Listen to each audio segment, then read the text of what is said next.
Dragon's current orbit around Earth. This deorbit burn will alter Dragon's path to ultimately line it up to re-enter Earth's atmosphere and splashdown off the coast of California near San Diego this morning. Splashdown is planned for 8:33 a.m. Pacific time or 11:33 a.m. Eastern time. And then from there, Dragon will maneuver to the correct attitude and jettison its trunk, which is the cylindrical, unpressurized lower part of the spacecraft. The trunk is currently connected to the aft or bottom section of Dragon, where the heat shield is located. In order to expose the heat shield and get the vehicle ready for atmospheric re-entry, we'll jettison the trunk. After a successful liftoff and separation from Falcon 9 back on March 14th, Crew-10 made their way on board Dragon to the International Space Station and will complete 148 days in space upon mission completion with Splashdown later today. NASA astronauts Anne McClain and Nicole Ayers, in the center there on your screen, conducted one spacewalk during their 5 months in space on May 1st. During that spacewalk, they relocated a space station communications antenna and the initial mounting bracket installation steps for an IROSA, or International Space Station Rollout Solar Array, that will arrive on a future SpaceX commercial resupply services mission. Crew-10 began packing for their voyage home about a week ago and worked through tasks and shared lessons learned with the recently arrived Crew-11 team after they docked to the space station a few days ago on August 2nd. For return operations such as this, NASA and SpaceX closely coordinate with the United States Coast Guard to establish a safety zone to ensure public safety, the safety of those involved in the recovery operations, as well as the crew on board the returning spacecraft. Now, multiple NTMs, or Notice to Mariners, are issued in advance of and during recovery operations, and Coast Guard patrol boats are deployed to discourage boaters from entering the splashdown zones. And again, we want to stress to the public the need to respect the safety zone. Recovering a spacecraft from the water is a hazardous operation, and any other boats interfering increases risk to the astronauts in Dragon, as well as the teams working to recover them from the water and the safety of those that come too close. For the safety of our crew and your safety, we recommend you sit back and watch, and we'll bring you the best possible views of our astronauts' homecoming today. Exactly. So let's take a minute to meet our returning crew. Our commander, NASA astronaut Anne McClain, is your Crew-10 commander. Born and raised in Spokane, Washington, NASA selected McClain as an astronaut candidate in 2013.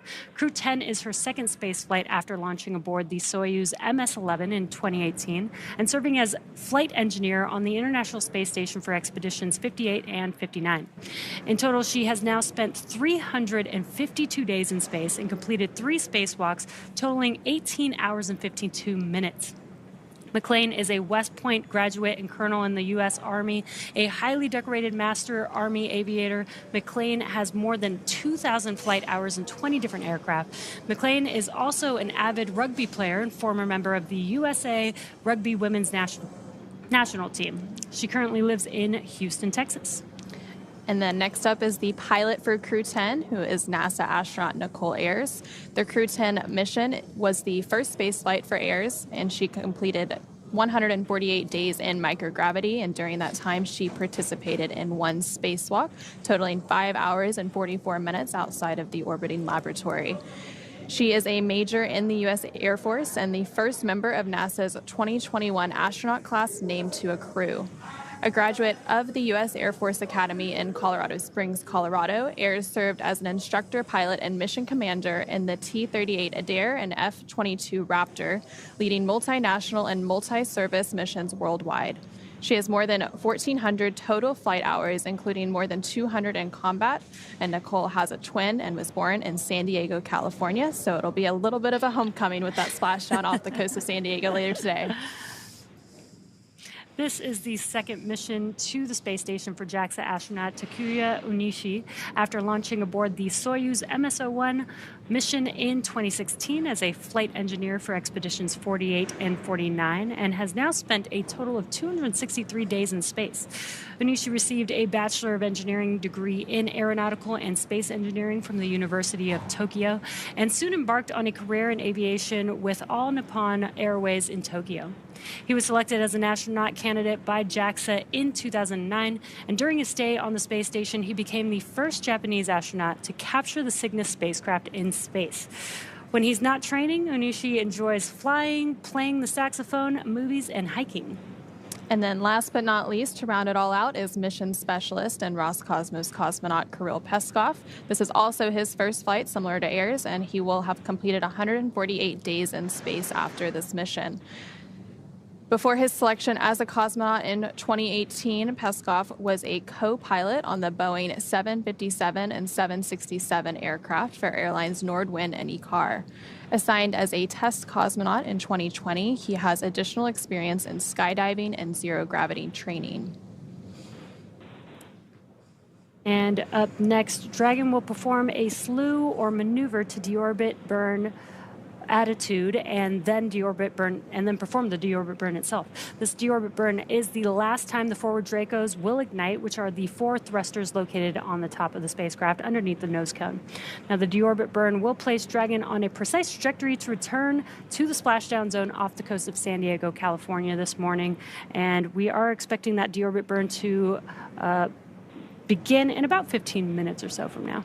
And once that burn does start, it is expected to last about 17 and a half minutes. So it's a pretty long burn to align for its splashdown later today and get prepared for re-entry. And then after we have that deorbit burn, there will be quite a few events in rapid succession after that. So we'll have the claw separation, the trunk separation before we have entry.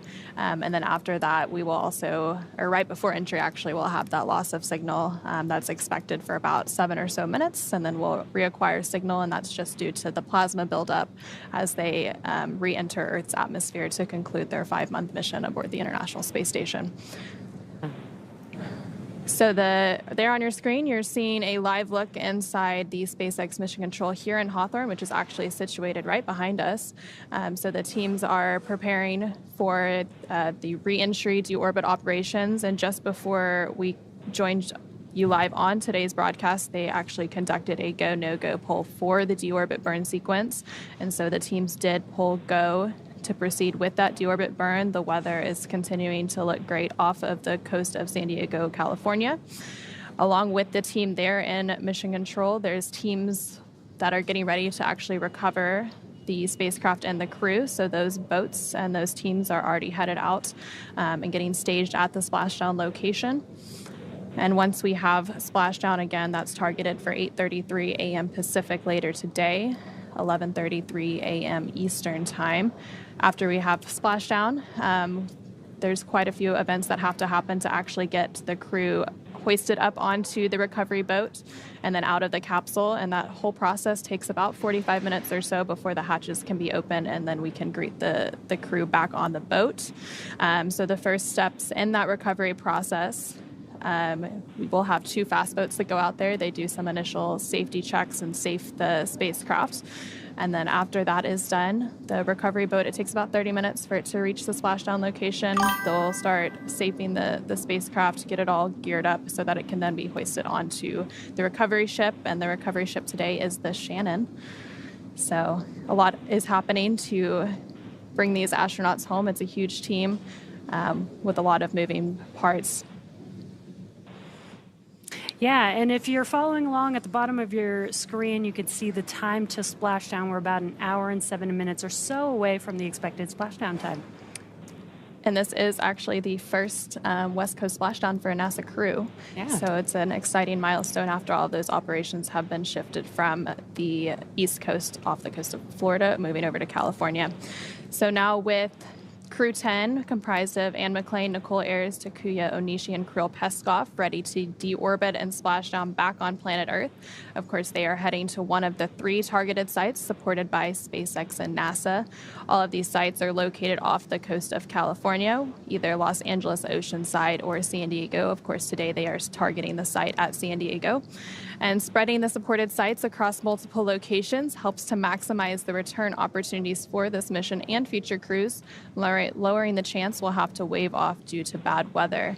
And for those of you following along, as I just mentioned, today's splashdown does mark the first Dragon recovery of a NASA crew on the West Coast. Yeah, exactly. After 6 years of successful recovery operations off the East Coast, we've moved all Dragon recovery operations to the West Coast. The From 2 and Axiom 4 private astronaut missions were among the first to splash down off the coast of California after our return to the West Coast. NASA and SpaceX jointly selected our splashdown zone's location from one of these 3 sites off the coast of California, and today the primary recovery site is San Diego, as we've been mentioning. The selection process works with a lot of different variables, including the space station's orbital trajectory, what landing sites are available and have favorable weather, how much free flight capability Dragon has for the trip home, and the sleep schedule for the returning crew members. We'll start with calculating daily return options based off of the space station's current orbit and Dragon's capabilities to maneuver and line up for reentry. The time from undock to landing at the primary site can vary from less than 6 hours to more than 39 hours. And of course, today's phasing from undocking yesterday is about 17 and a half hours. So they undocked yesterday at 3:15 p.m. Pacific with the splashdown today at 8:33 a.m. So getting home the quickest comes with some obvious benefits, but we always have to make sure the crew is properly rested for dynamic operations, preventing us from scheduling 20-plus hour days for them. And right there on your screen, you're actually seeing a great live look inside the Dragon Endurance spacecraft as the crew continues to prepare for those deorbit and entry operations. You're seeing them all suited up, and the closest view on your screen right there is Roscosmos cosmonaut Kirill Peskov. Dragon SpaceX deorbit sequence start in 5 minutes.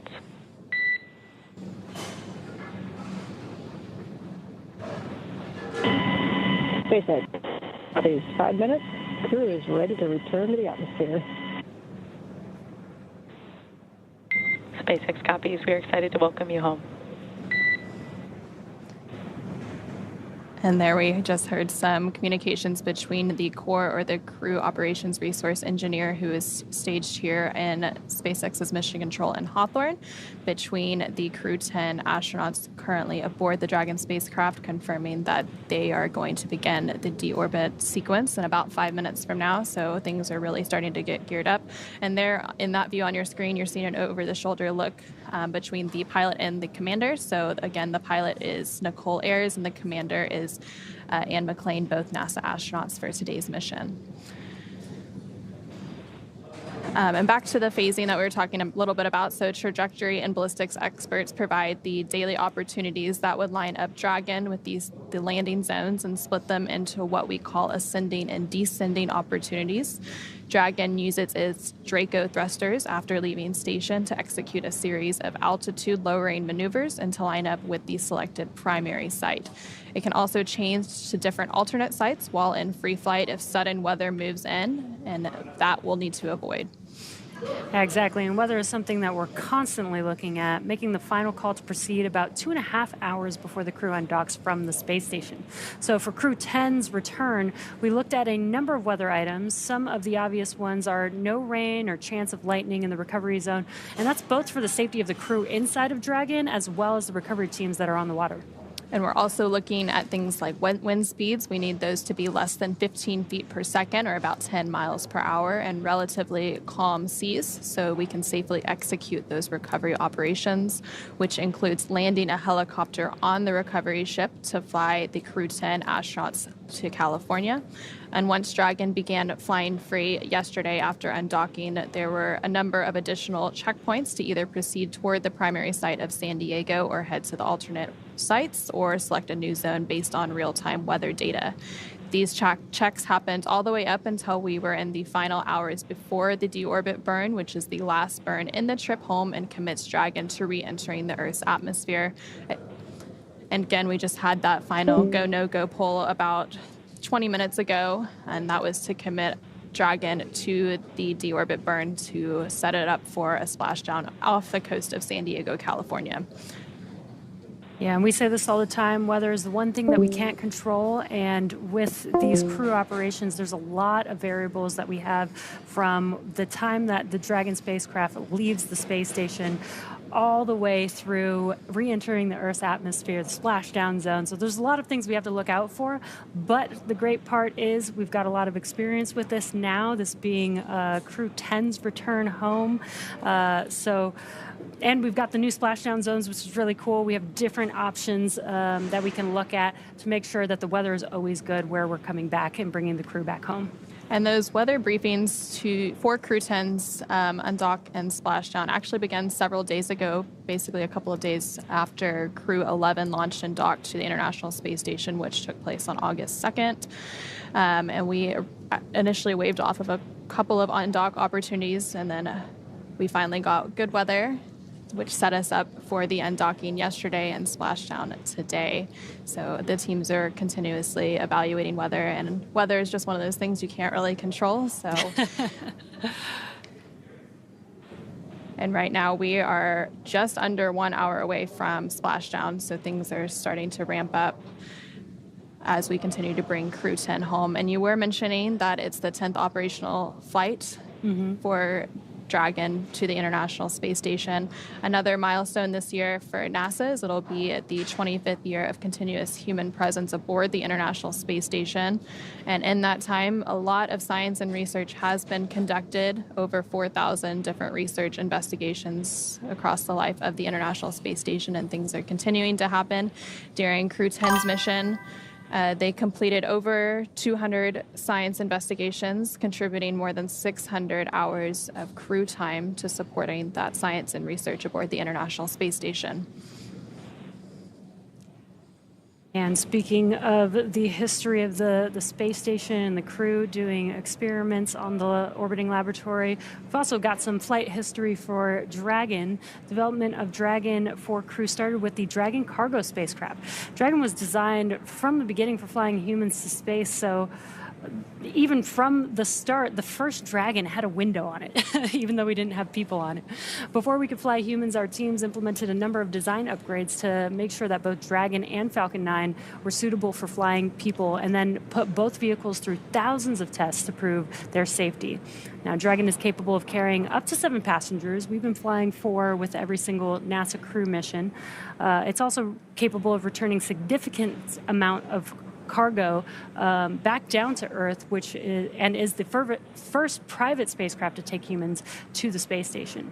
Dragon is fully autonomous, which means that it flies itself, but it does have features to fully manual override the vehicle in case of emergency.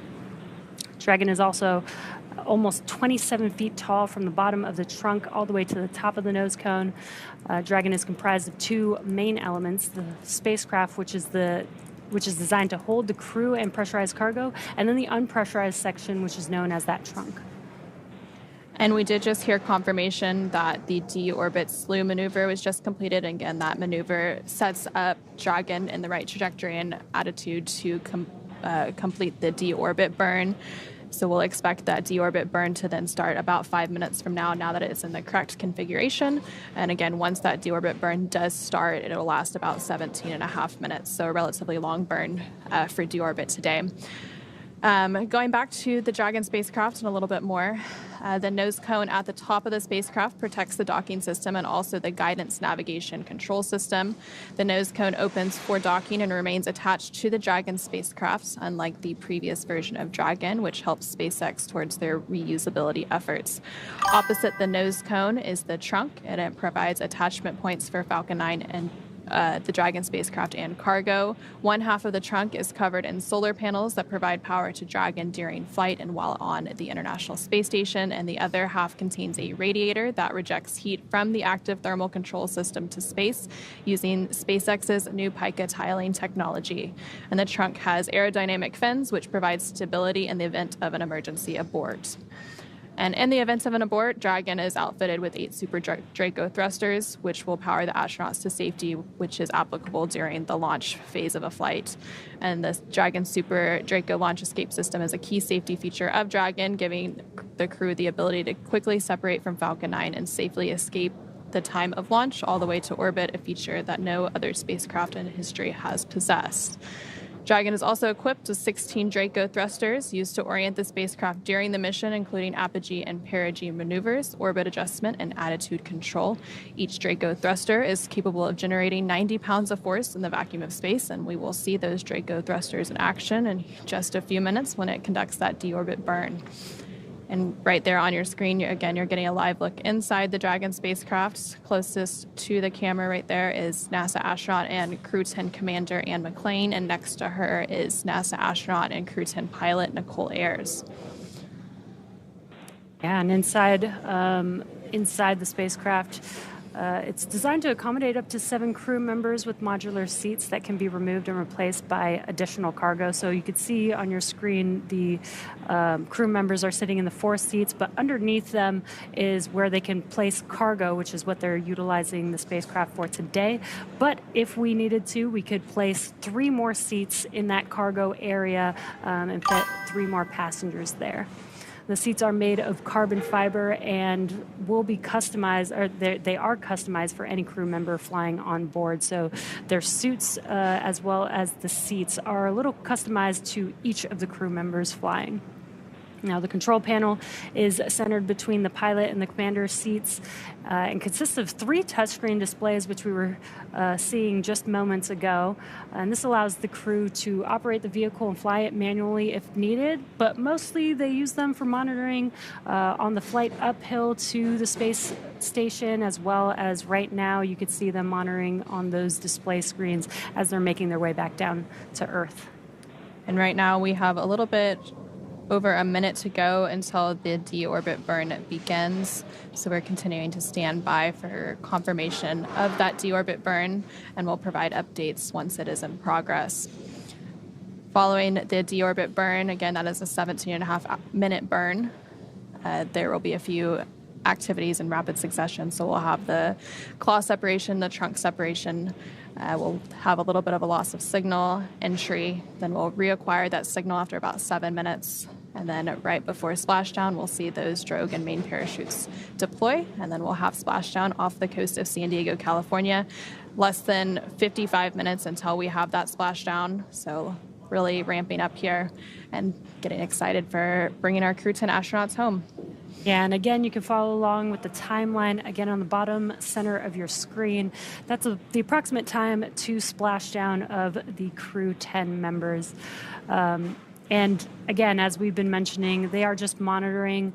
They have been coasting for a bit since yesterday evening, but now we're coming up to all the dynamic events that they're still going to be, following along and not really having to make any manual calls, but there's going to be a lot of dynamic events that they'll need to know what's happening because they're inside of the spacecraft, they're strapped into their seats, they can't really see what's going on outside of the vehicle, so they're going to be monitoring on those display screens that we were talking about earlier.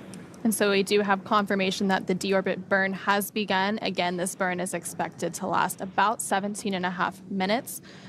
In the right-hand bottom corner of your screen, you can actually see the thruster firings as they take place. And as mentioned earlier, for these operations, NASA and SpaceX closely coordinate with the United States Coast Guard to establish a safety zone to ensure public safety and for the safety of those involved in the recovery operations, as well as the crew on board the returning spacecraft.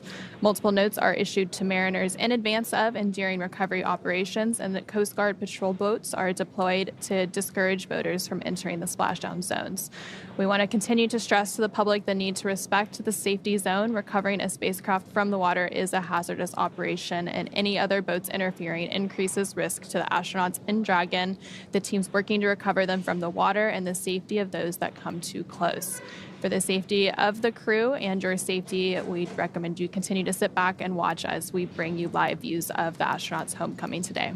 Exactly. Safety is our #1 priority.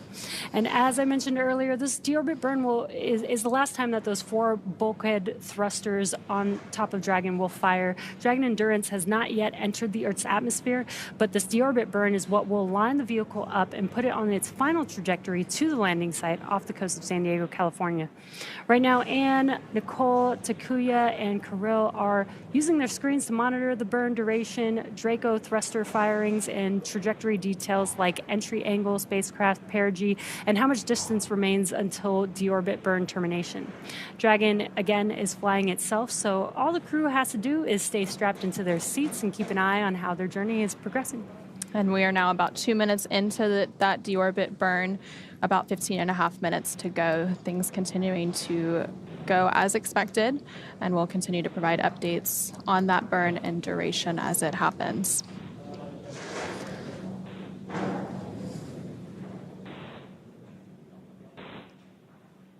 Yeah, and as we mentioned earlier, SpaceX has been recovering Crew Dragon off the coast of the West Coast, off the coast of California.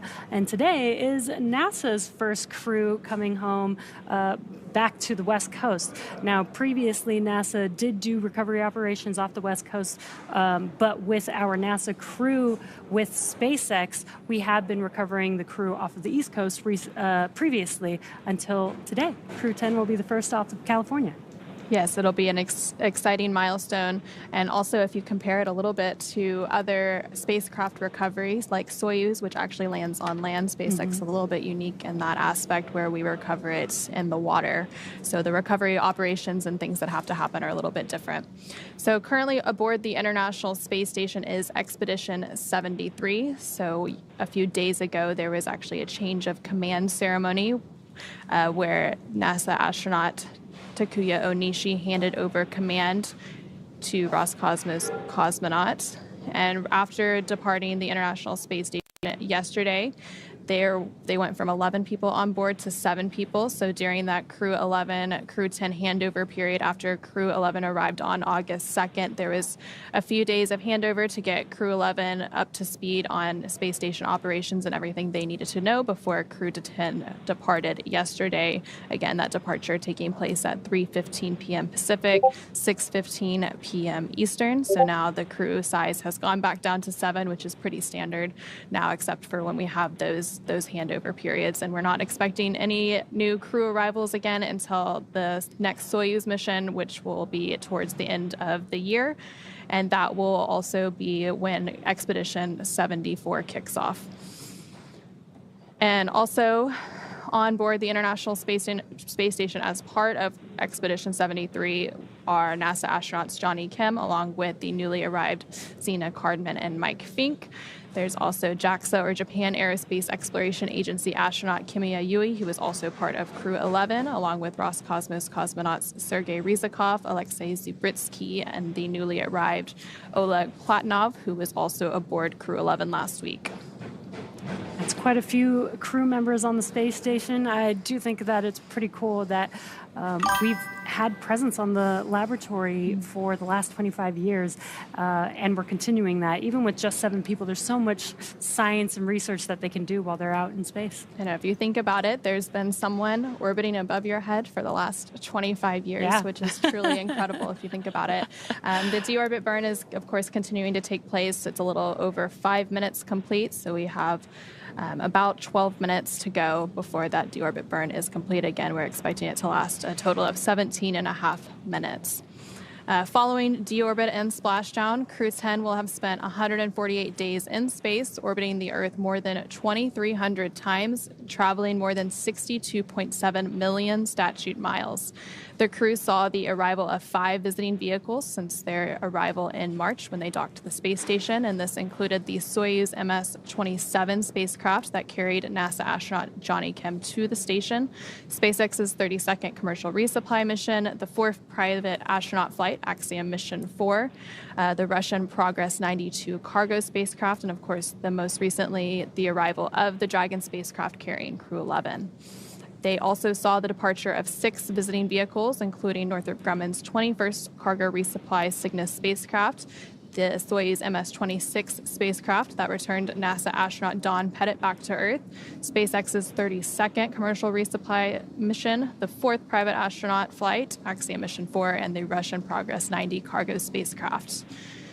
And following the completion of Crew-10 with Splashdown later today. NASA astronaut and Crew-10 commander Anne McClain will have spent 352 total days in space across 2 flights, having previously spent 204 days in space during expeditions 58 and 59. And then JAXA, or Japan Aerospace Exploration Agency astronaut Takuya Onishi will have spent 263 days in space across his 2 flights to station. And then, of course, this was the first flight for both NASA astronaut Nicole Ayers and Roscosmos cosmonaut Kirill Peskov, so they will have both logged 148 days in space. And we are now about 7 minutes into the duration of the deorbit burn, about 10 more minutes to go until that is completed. During their stay aboard the International Space Station, both NASA astronauts Anne McClain and Nicole Ayers conducted 1 spacewalk outside the orbiting laboratory. That spacewalk totaled 5 hours and 44 minutes. McClain has now conducted 3 spacewalks through the duration of her career for a total of 18 hours and 52 minutes spent outside the International Space Station. Yeah, Anna, you mentioned seeing all the different vehicles that came to the space station while the crew was on board. If you haven't been following along with some of the crew members, like Nicole Ayers, she's been posting, and she actually posted after Crew 11 arrived at the space station, showed some really cool views of both Dragon Endurance and Dragon Endeavour, both docked to the International Space Station. Also, some cool spacewalk photos there you can see on your screen, and that is Nicole Ayers performing that spacewalk, which is really awesome. And so she performed that spacewalk alongside her crewmate, NASA astronaut Anne McClain. And during that spacewalk, they did some preparation for a future IROSA, or International Space Station rollout solar array, and those are being added to the International Space Station's existing solar arrays to increase the power generation and output for the space station. Yeah, something that sometimes people don't know is that the astronauts are not only scientists, but they are also mechanics. They fix things. They have to go. Spacewalk sounds like maybe that's something fun to go out and do, but they're really going out there to fix something or install something new, which I think is really cool that they have all these very diverse skills that they're able to utilize. They're really the jack of all trades. They really do have to be the jack of all trades. And of course, if you look at their backgrounds, they have engineering backgrounds, they have science backgrounds, but they have to be able to support all of those science and research investigations. And there, currently on your screen, you actually see a photo of the Expedition 73 crew. It looks like they're all gathered together, sharing a meal inside the International Space Station. And so 11 International Space Station crew members in that photo gather inside the Unity module for a portrait. In the front row from left are Kimiya Yui of JAXA, or the Japan Aerospace Exploration Agency, Zena Cardman of NASA, Oleg Platonov of Roscosmos, and Mike Fink of NASA. And then in the second row are Nicole Ayers of NASA, Sergei Ryzhikov of Roscosmos, Anne McClain of NASA. And then in the back are Takuya Onishi of JAXA, Kirill Peskov of Roscosmos, and Johnny Kim of NASA, along with Alexei Zubritsky of Roscosmos. And right now we are about 10 minutes into the deorbit burn, over halfway complete with that burn, about 7 minutes to go until it is completed, setting Crew-10 and Dragon up for their re-entry into Earth's atmosphere a little bit after that. Yeah, and that deorbit burn should complete around the 36-minute mark on that time to splashdown clock on the bottom center of your screen. But we will wait for confirmation to call that, but it should be around that 36-minute mark. So here in this photo, 6 of 7 Expedition 73 crew members also posed for another portrait during dinner time at the galley inside the International Space Station's Unity module. Clockwise from bottom are JAXA astronaut Takuya Onishi, NASA astronauts Anne McClain and Nicole Ayers, along with Roscosmos cosmonaut Sergei Ryzhikov, Kirill Peskov, and Alexei Zubritsky. So, of course, 4 of those crew members are returning today as part of Crew-10. It's cool to see that they're still gathered around a table, even in space. But Most people are familiar with the idea of a mission patch, but you might not know how they come to exist. For decades, crew members have worked together to develop the patch for their mission, determining which aspects of the mission they want to highlight and any special details they'd like to include. The crew themselves can design their patch, or they can share their design ideas with an artist who makes it come to life. The Crew-10 patch is a 10-sided patch with the Roman numeral X boldly in the center, representing the 10th operational flight of the Dragon crew spacecraft. The Dragon, which is also the spacecraft's namesake, is depicted with its wings out in full flight, representing the 4 professional pilots that make up the crew complement. The Dragon is also illuminated by one of Earth's stunning and beautiful sunrises. It is focused on the International Space Station and its mission while keeping a watchful position above Earth. The stars on the patch are red, white, and blue for the flag colors of each crew member's home country, and the brightest stars represent the crew's closest family members and support system. Yeah, I love these patches. The detail that goes into them is so amazing. Almost every single stitch on them means something, and I love that the crew is able to come together and come up with a design that means something to them. Yeah, it's always a meaningful experience that all has some sort of meaning and inspiration drawn from all areas of their life. Again, that deorbit burn is still underway. We're just under 13 minutes into the burn's duration. That burn expected to last 17 and a half minutes total. So just a few minutes to go there, and we're seeing some great live views again inside the Dragon Endurance spacecraft, which is carrying the Crew-10 members home, and you can see them actually monitoring the burn there on their screens. There in the center of your screens, of course, you have NASA astronauts Anne McClain and Nicole Ayers, the commander and pilot, respectively, of the Crew-10 mission. And again, we are currently in that deorbit burn. You can see in the bottom right-hand corner that graphic showing the 4 bulkhead thrusters firing, all at different times. It takes a sequence of those thrusters firing to complete each and every burn.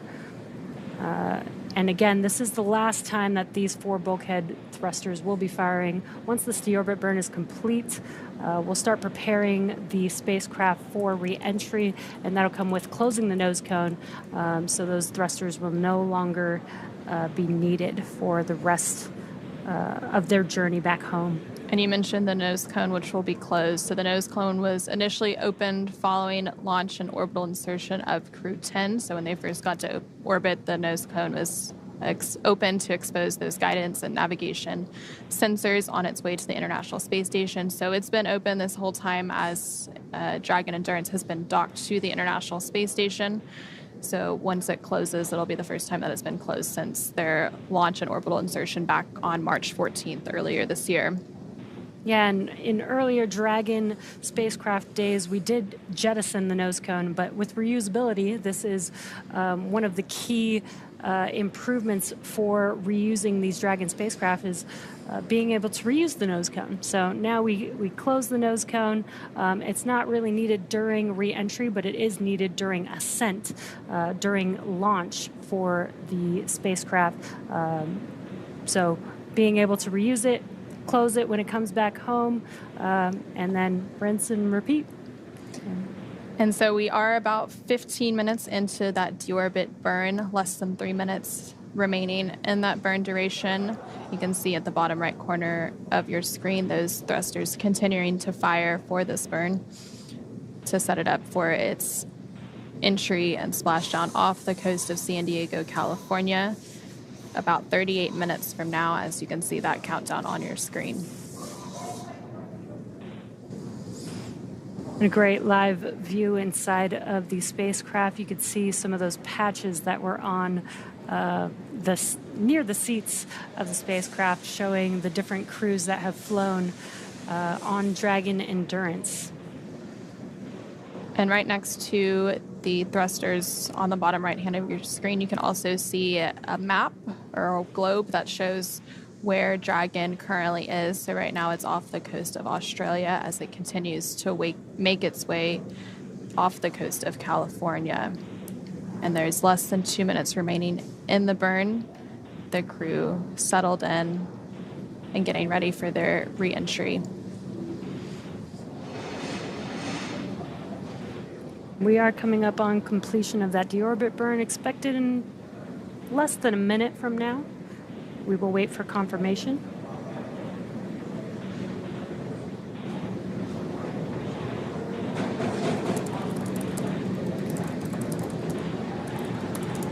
And there you can see a good look in between NASA astronauts Anne McClain and Nicole Ayers over the shoulder as they monitor that burn on either side, the right and left screens. You can actually see those thrusters firing on their screens as well. And in the center, you can see a map of their trajectory to head off the coast of California for their splashdown near San Diego. Yeah, as we've been mentioning, this is a fully autonomous vehicle, so they're just monitoring and they are hearing noises inside of the spacecraft. So being able to see what's going on outside of the spacecraft helps them understand what those sounds are. And there's about 30 seconds remaining in the burn, so we should be hearing confirmation of burn complete pretty soon from the teams here in Mission Control, SpaceX Mission Control in Hawthorne. You saw Anne McClain using her tablet there. They do have those display screens. Dragon, SpaceX, deorbit burn complete and performance nominal. Trunk separation sequence initiated. SpaceX Dragon, copy nominal deorbit burn. And we had confirmation that the deorbit burn is now complete and the trunk separation sequence is now beginning. This means that the umbilicals are going to disconnect and Dragon is going to separate or jettison from the Dragon spacecraft. And we did just hear confirmation that the claw separation has been completed and that trunk separation should be taking place in about 30 seconds from now. So we're going to have several events happen in rapid succession now as we're just over 30 minutes away from splashdown.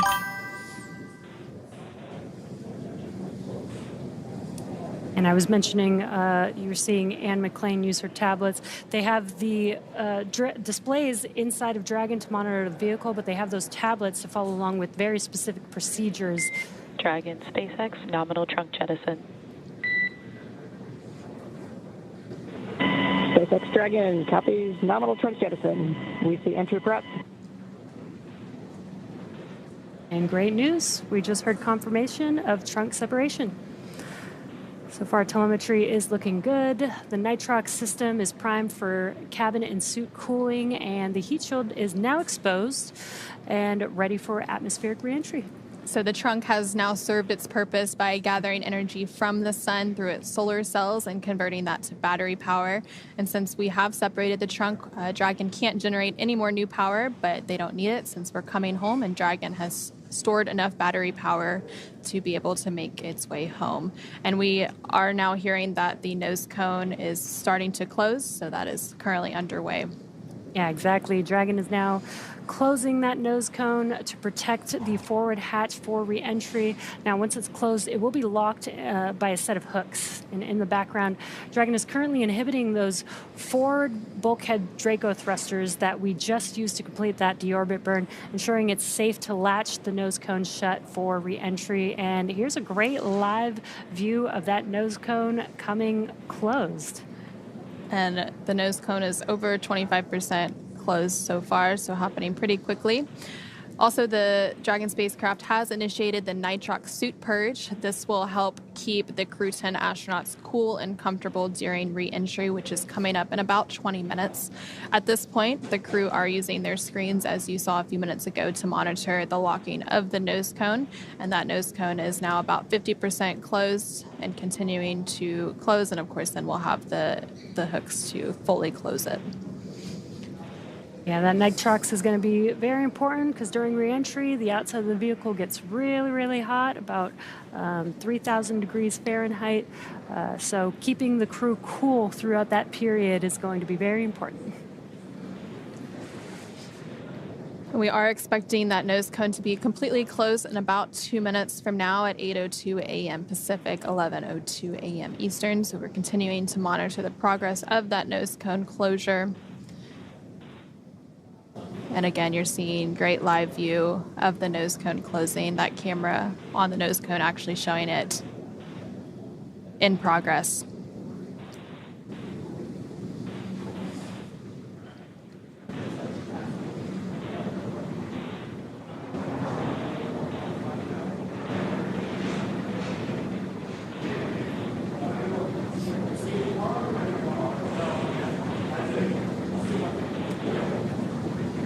Yeah.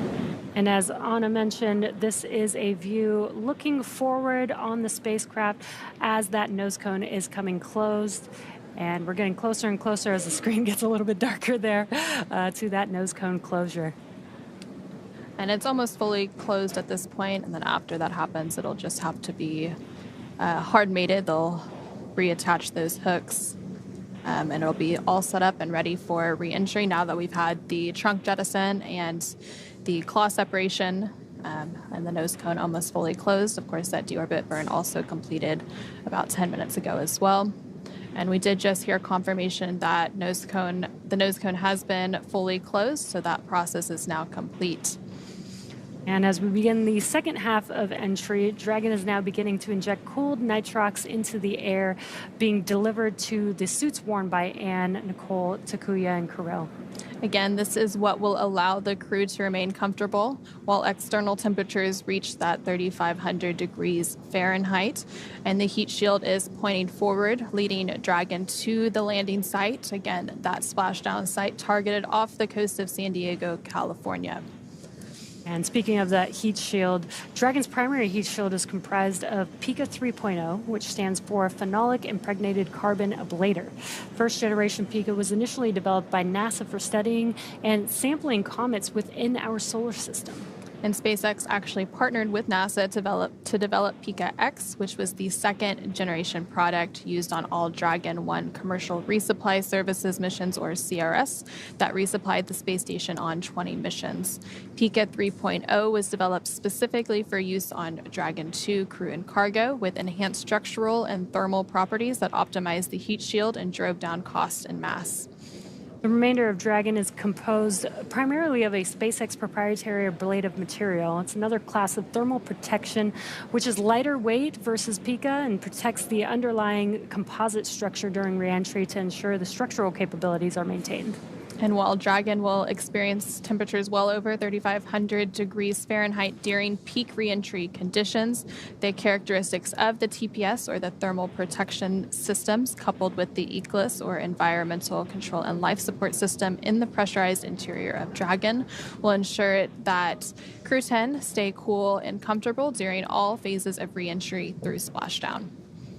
Yeah, and that's very important. They are going through a lot of dynamic events, especially that re-entry period. And while it gets hot around the vehicle, the crew is going to be experiencing a lot of movement, vibration as they're re-entering. So we want to help make sure that they're cool, that they have a temperate temperature inside of the cabin, as well as those suits. And the suits really act as an extension of the spacecraft. And now that the nose cone has closed, those hooks are driving closed as well. So the first set of 6 hooks have fully closed, and that second set of hooks are now traveling, and then we will have it completely closed and stowed and ready for reentry. Again, we are less than 30 minutes away from the targeted splashdown, about 28 and a half minutes until that splashdown, targeted for 8:33 a.m. Pacific, 11:33 a.m. Eastern, off the coast of San Diego, California. And after Dragon Endurance has re-entered the Earth's atmosphere, a series of parachutes will deploy to slow the crew's descent. First will be the 2 drogue chutes, followed by the 4 main parachutes to guide Dragon to its first contact with Earth since launching back in March of this year. Dragon will automatically deploy these parachutes when different pressure and positioning sensors on the spacecraft detect that they are at the right speed and altitude. And the vehicle velocity at the time of the drogue deploy is approximately 350 miles per hour, and they deploy at about 18,000 feet. Vehicle velocity at the main parachute deploy is approximately 119 miles per hour, and they deploy when the spacecraft is about 6,500 feet. And then at the time of splashdown, the vehicle velocity will have slowed down to approximately 16 miles per hour. The highest G loads the crew will experience during reentry is approximately 3 to 5 Gs. Yeah, it's pretty incredible how well those parachutes work. Those drogue parachutes are really important. They're 2 very small chutes, but if we didn't have those to help slow down the vehicle initially, we'd actually have to make the main parachutes about 3 times as big as they currently are. Yeah. So. And so Coming up, we will have a loss of signal. We're about 15 minutes away from that happening. It'll typically last around 7 minutes before we reacquire signal with the Dragon spacecraft. Again, this is completely expected. It happens during every reentry, and it's due to all of that plasma buildup on the spacecraft. And again, the team there on the left-hand side of your screen. Dragon, SpaceX, nose cone secured for entry.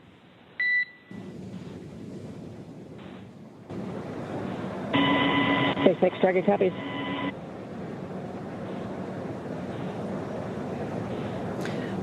And we did just hear confirmation that the nose cone stow is fully complete, so all of those hooks have closed and it is prepared for that reentry phase. And again, on the left-hand side of your screen, you're seeing a live look inside the SpaceX Mission Control here in Hawthorne, California. And those teams are, of course, going to continue to monitor the progress of the reentry operations. And as soon as they come out of that loss of signal that we'll have in a few minutes, they will call back up to the crew and check in on how they're doing and get prepared for a splashdown. Yeah, the team here in Mission Control actually monitors the crew from launch all the way till they arrive at the space station. Then we hand it over to Mission Control Houston while they're on board the space station. And then this crew, again here in Mission Control, will monitor the crew as they undock and come back all the way down, all the way until they're safe back on land, actually. Yeah, so during the dynamic operations for arriving and departing the International Space Station, the two mission controls are actually in what's known as integrated operations. So yesterday, during undocking and departure of the Dragon Endurance spacecraft and Crew-10, the SpaceX Mission Control team and the NASA Mission Control team in Houston were working in tandem during that operation until Dragon exited what is known as the approach ellipsoid, which is one of those two invisible boundaries surrounding the International Space Station that guide arriving and departing visiting vehicles to the space station. Yeah, and I did say back on land, but I meant back on planet Earth. Once they're out of the spacecraft, then we have the medical teams checking in with the crew, making sure that they're safe, healthy, and then they'll take a helicopter ride back to land to continue their research. They do still have to get checked out, and the mission doesn't completely end right when they land back on Earth. They do still have a little bit more research to complete. And so right when they exit Dragon, once they are on the recovery boat, again, the recovery boat is the Shannon. We're actually hearing reports that the recovery boat is staged and ready for splashdown and ready to receive the crew. But it'll begin with medical evaluations on the boat, and that will progress through exercises that improve mobility, balance, flexibility, aerobic conditioning, strength, endurance, and the body's ability to sense its position. Dragon, SpaceX for final entry briefing. Report when ready to copy.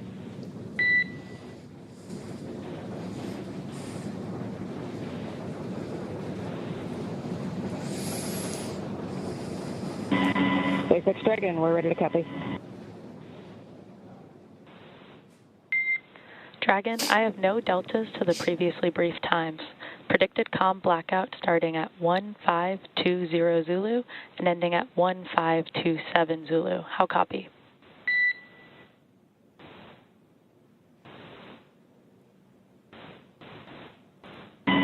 SpaceX Dragon, we copy. No deltas and 1520 to 1527 for comm blackout. That is a good read back, Dragon. The vehicle is healthy, weather is still looking good, and recovery forces are on site. I have one final reminder that the Vehicle 1 Rio LED on your control panel is unavailable. The health of the flight computer and avionics can be monitored on your displays. SpaceX will make expected calls regarding automated chute deployment. Any questions for our team?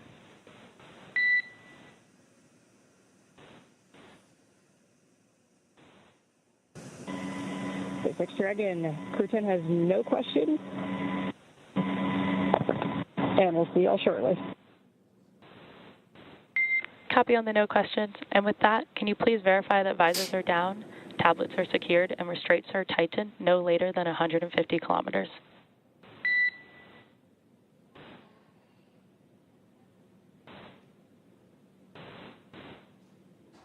Copy, will do.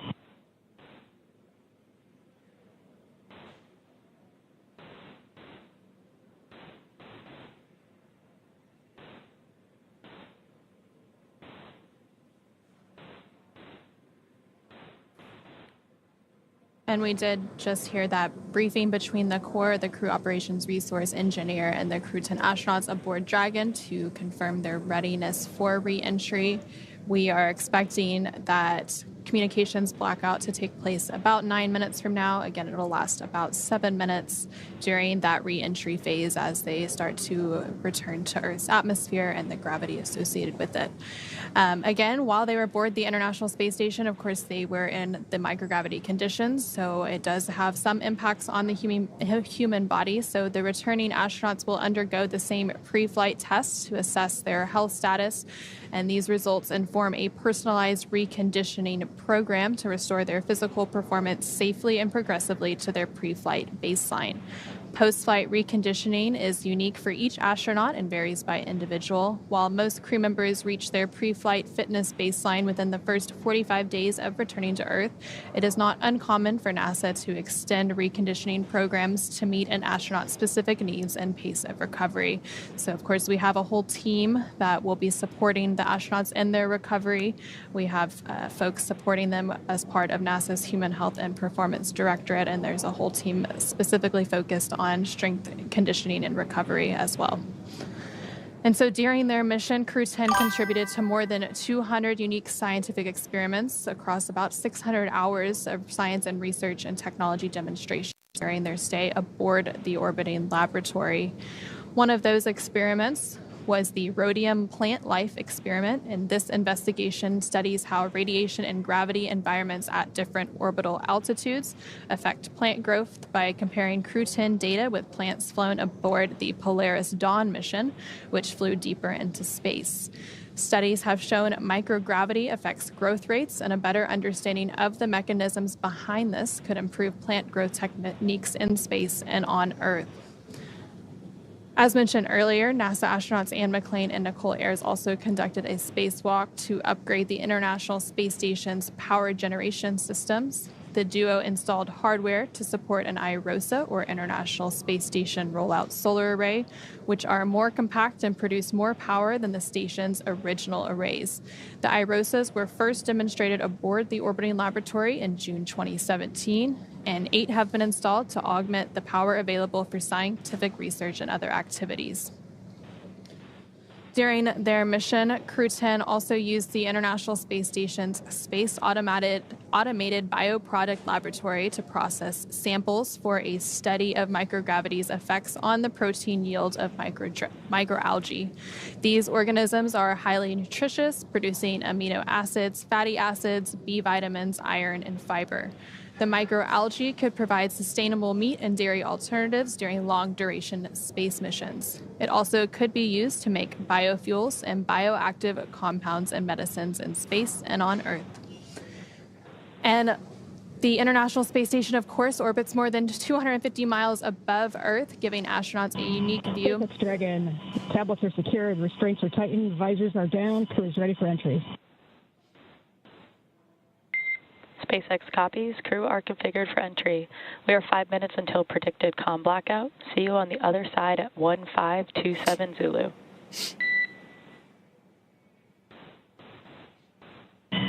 Dragon copies. See you there.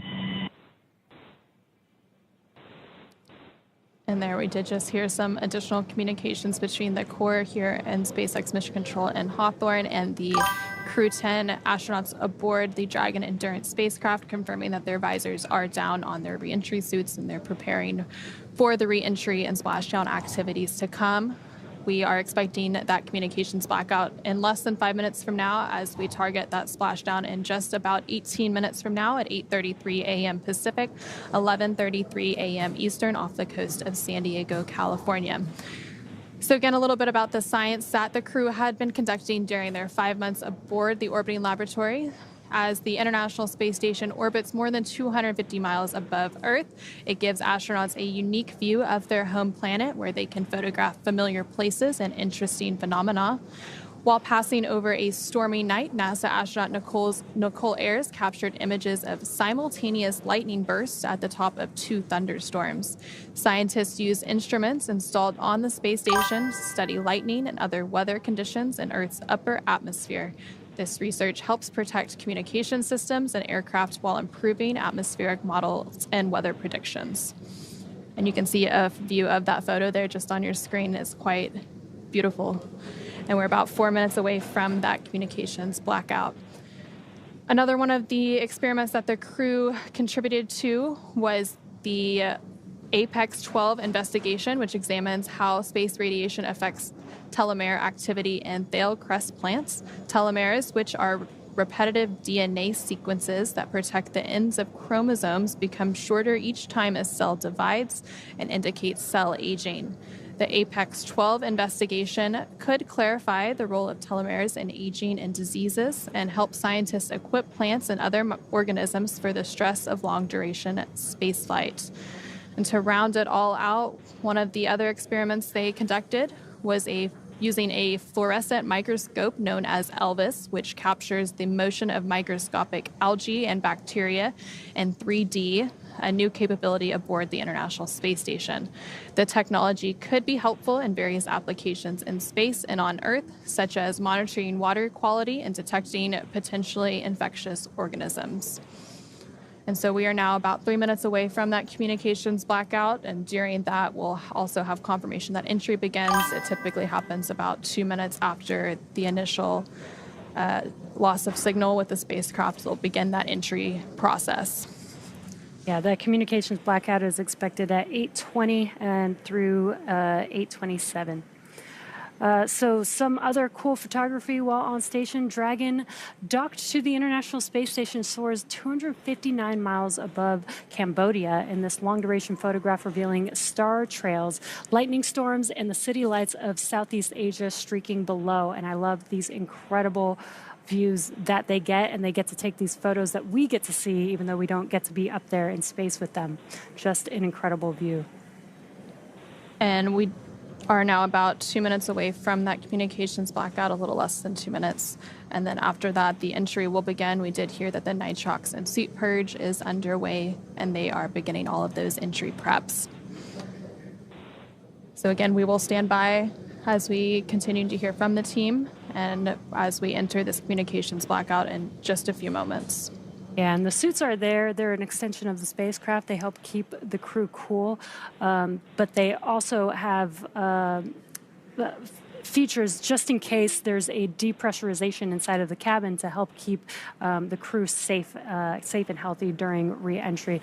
It's unlikely to happen, but we have those suits just in case, and the suits are flame resistant. They have 3D printed helmets which are attached. Basically, the IVA intravehicular suits are used for just inside of the spacecraft, so not like the EVA suits that we were showing earlier. They're only used for inside of the spacecraft, and again, they help flow nitrox through the suit, help keep the crew cool, as well as providing them oxygen through these dynamic events as they're coming back down to Earth.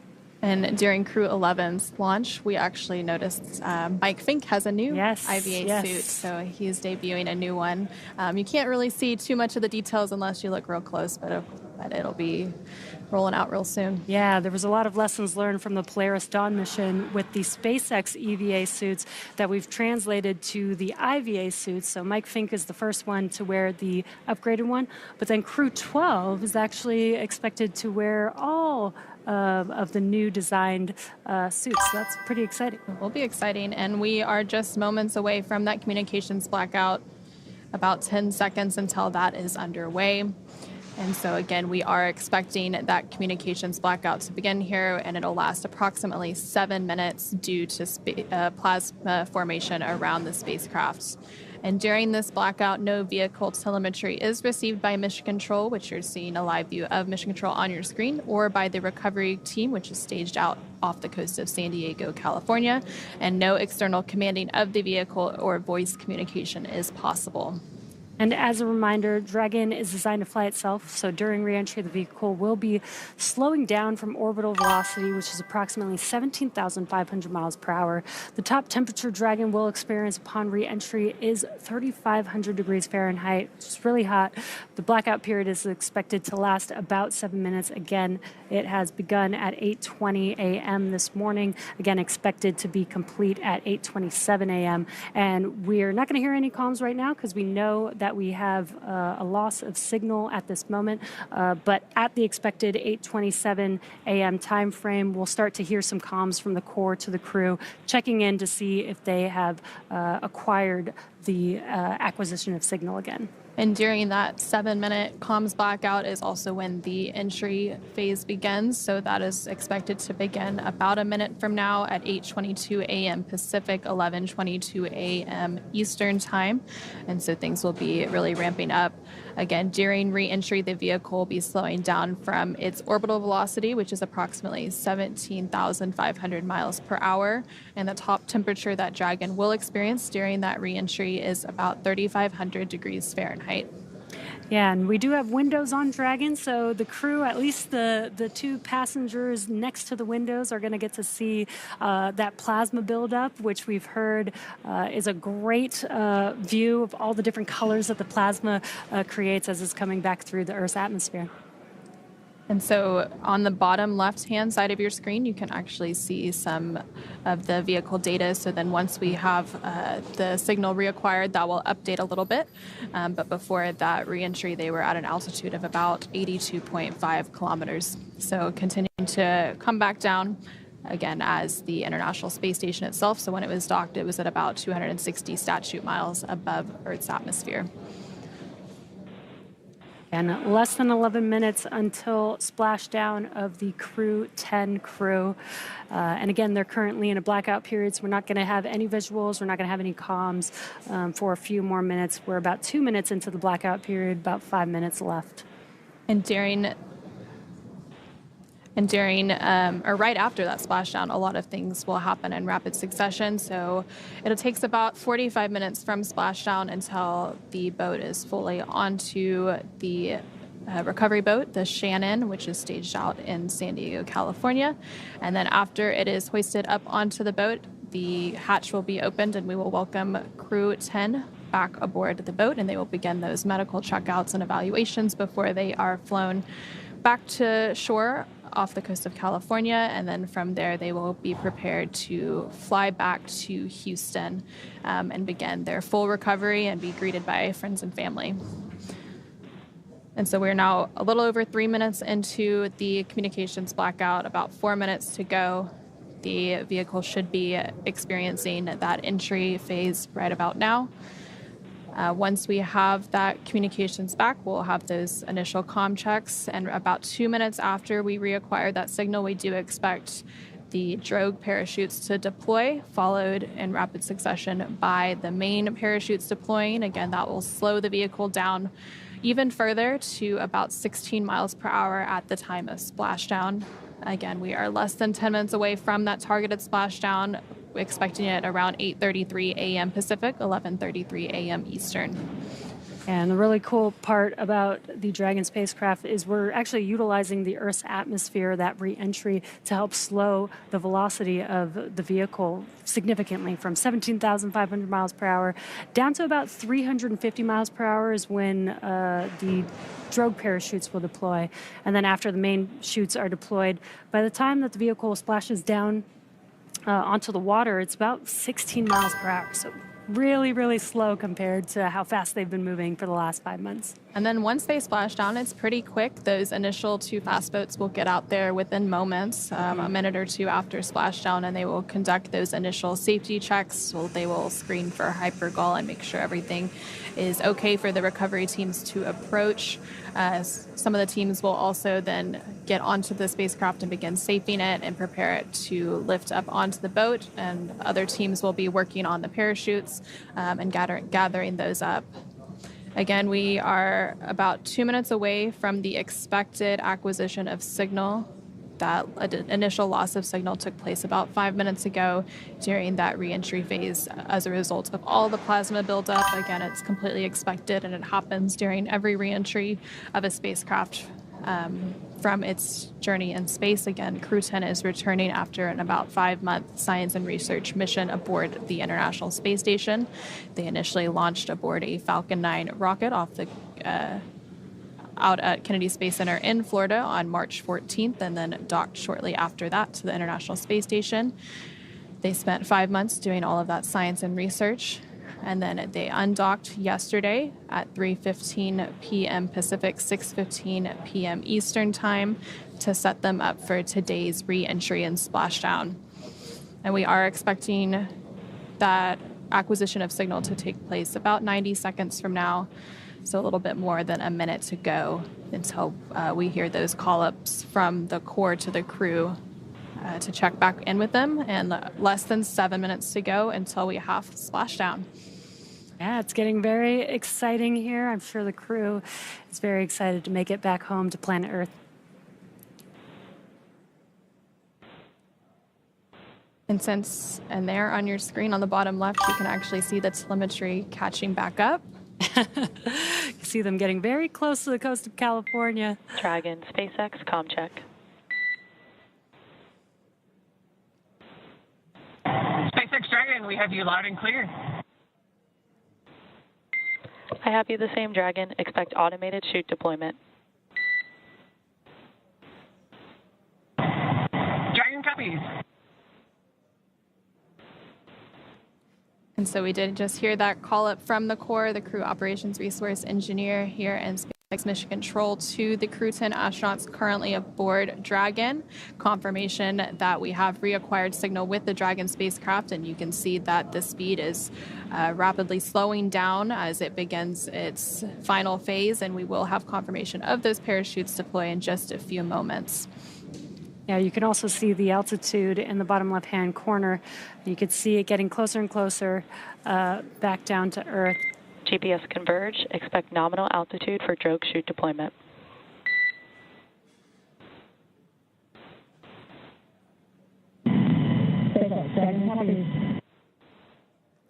And the core just informing the crew of what's going on. They're going to be feeling a lot of different things inside of the spacecraft where they can't see what's going on outside.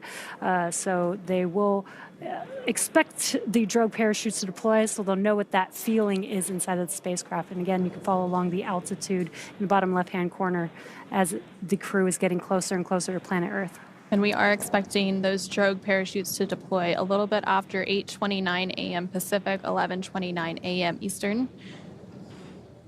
And the crew there on your screen rotating in their seats in preparation for that splashdown. During that reentry, they are leaning more on their backs, but when they are coming in for splashdown, they can sit a little bit more upright in preparation for that touchdown. And on your screen from left to right is Roscosmos cosmonaut Kirill Peskov, NASA astronaut Nicole Ayers. Brace for drogue window.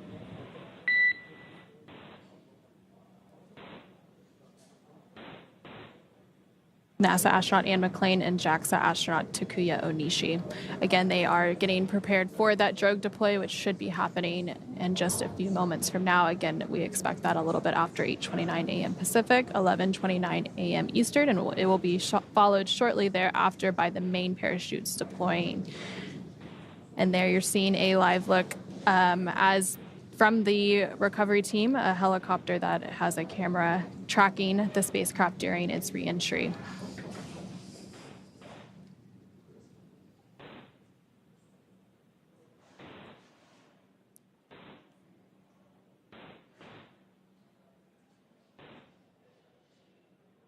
We do have confirmation that the drogue deploy is underway.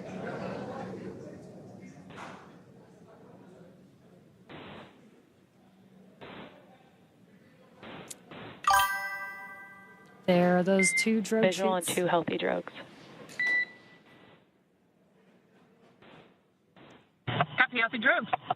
Copy healthy drogues. And a great live view from the spacecraft itself, seeing those two healthy drogues deployed. And the Spacecraft has now slowed down to less than 200 kilometers per hour, and it is now just over 2 kilometers above the water as it prepares for splashdown, and we should have that main parachute deploy in just a few moments to continue slowing the spacecraft down to about 16 miles per hour at the time of splashdown. There's the main chutes deployed. They're going to open up here shortly. Main chute descent rate nominal. And we do have confirmation and a visual Dragon view. copies. Dragon copies. 1,000 meters. 1,000 meters. And We copy 1,000 meters. And there's a great look of the Dragon Endurance spacecraft as it makes its way to its splashdown site off the coast of California under those 4 main parachutes that have now deployed and about 900 meters away from the water surface. Dragon, 800 meters. Dragon, 800 meters. 800 meters. Crew monitoring their altitude as they make their way to splashdown. I love these daytime views that we get. We don't always get to pick the time when the crew splashes down, but it's awesome when we have a great morning and a clear view watching as the Dragon Endurance spacecraft carrying Crew-10 is... SpaceX Dragon, 600 meters. SpaceX Dragon, 600 meters. I copy 600 meters. Crew just 600 meters away from splashdown. And just over a minute away from that targeted splashdown time, again expected around 8:33 a.m. Pacific, 11:33 a.m. Eastern. Now about 500 meters away from the surface of the water. And slowed down to about 35 kilometers per hour. Again, it'll continue to slow down. SpaceX Dragon, 400 meters. SpaceX Dragon, 400 meters. Splashdown. Brace for splashdown. SpaceX copies 400 meters and crew are braced for splashdown. And we just saw an incredible view there of the Dragon as it re-entered under some cloud cover. And we should be regaining some of those live views from the recovery zone momentarily as it gets resituated to capture the return. The spacecraft is now about 200 meters above the ocean, and it has slowed down to about 30 kilometers per hour. Again, it will continue to slow down until about 16 kilometers per hour.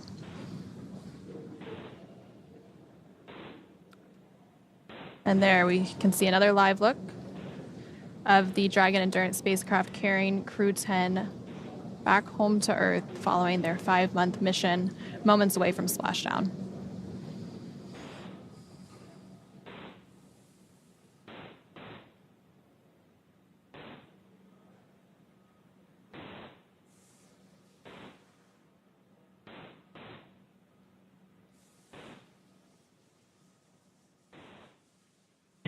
SpaceX Dragon, splashdown. SpaceX Dragon, happy splashdown.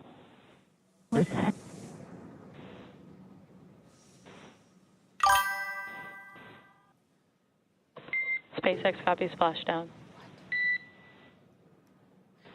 And we did just hear that confirmation of splashdown. The view that you're seeing on your screen is a little bit delayed, which is why we don't have that visual confirmation yet, but we do have that verbal confirmation between the crew and the Corps that they have successfully splashed down, and Dragon Endurance has now returned home. And there is that live look of Dragon Endurance as it sits on top of the ocean off the coast of San Diego, California. Dragon, SpaceX, we see the onboard for Power 1 28-volt converter. No crew action required at this time. Stand by for more words. Dragon copies, no crew action on the caution. Dragon copies, no crew action on the caution. Dragon Endurance has now returned home, and NASA astronauts Anne McClain, Nicole Ayers, JAXA astronaut Takuya Onishi, And SpaceX Dragon for step 1.2. And SpaceX Dragon for step 1.2. 4 fired. 800, we see 4 fired. and Dragon, we see the same. And Roscosmos cosmonaut Kirill Peskov are back on Earth after an approximately 17-and-a-half-hour return journey from space, completing their 5-month mission aboard the International Space Station. The SpaceX recovery ship and team has been waiting for Dragon Splashdown, and they will now start to make their way to the Splashdown location. The teams have been ready and waiting about 3 nautical miles away, so it's going to take them about 30 minutes to make their way to Anne, Nicole, Takuya, and Kirill inside of Dragon. And so we did have Splashdown happen on time at 8:33 a.m. Pacific, 11:33 a.m. Eastern off the coast of San Diego, California. And so we are eagerly awaiting that recovery. There are a few steps that take place before the crew can exit the spacecraft. First, those fast boats will go out to the recovery location to conduct some initial safety checks, test for hypergol, and ensure that everything is safe and ready for the recovery teams to approach, and then proceed through those following steps to get the capsule back onto the recovery boat, the Shannon. And so the Shannon will make its way out to the specific recovery location. It takes about 30 minutes for it to get out there. So by the time the safety and hypergol checks... 3.1 are upright. Anyone. We copy Stable 1. On behalf of SpaceX, welcome home. 50 system safety verifications are in progress. I will report back when recovery personnel are en route.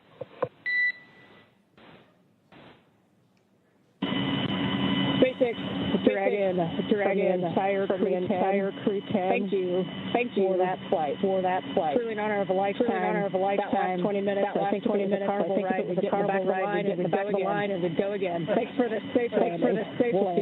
We'll see you shortly.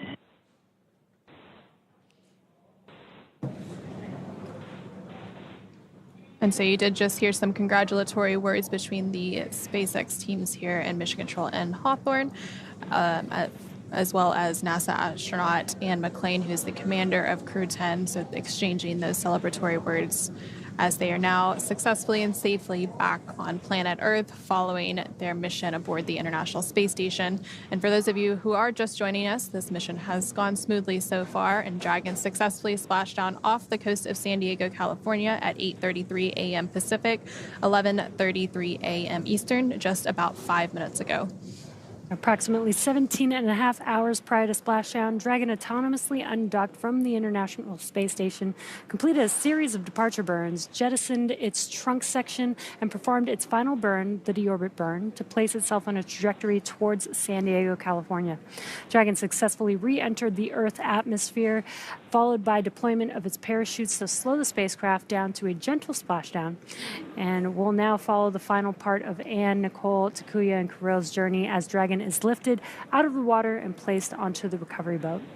And upon detection of landing, Dragon does automatically release the main parachutes to prevent wind from pulling the spacecraft. And then Dragon automatically safes any pyrotechnics still present on the vehicle and may automatically perform additional minor system reconfigurations. The astronauts do remain seated and in their suits at this point, but the onboard air conditioning keeps things temperate inside the spacecraft, and the communication systems on board remain powered so the crew can continue to communicate. Now, SpaceX has 2 fast boats in the recovery fleet, which have moved quickly to the splashdown point, and you can see one of them there on your screen next to the Dragon Endurance spacecraft. They are being followed by one of the main recovery vessels, which will move into position upon upwind of the spacecraft.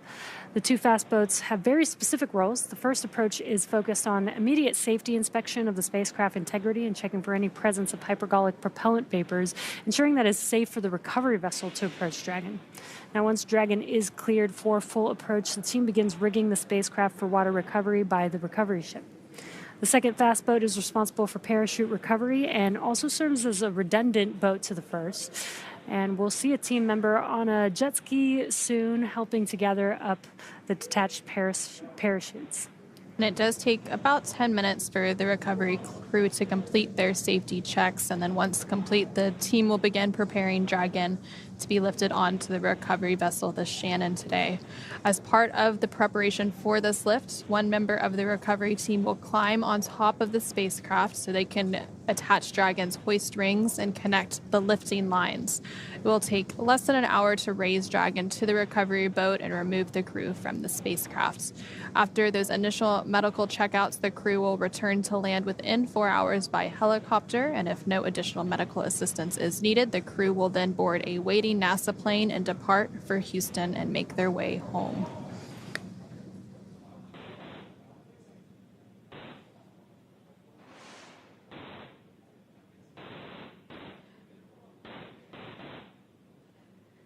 And so just about 7 minutes ago, Dragon Endurance did return home, and NASA astronauts Anne McClain, Nicole Ayers, along with JAXA astronaut Takuya Onishi and Roscosmos cosmonaut Kirill Peskov, are back on Earth after an approximately 17-and-a-half-hour journey from space. SpaceX recovery ship and team has been waiting for Dragon splashdown, and they're now currently making their way to the splashdown location. The teams have been ready and waiting. Dragon, SpaceX, we are go for recovery personnel to approach the capsule. Expect fast boats alongside in about 1 minute. Copy 1 minute. Copy 1 minute. Thanks. You guys are on it. Thanks.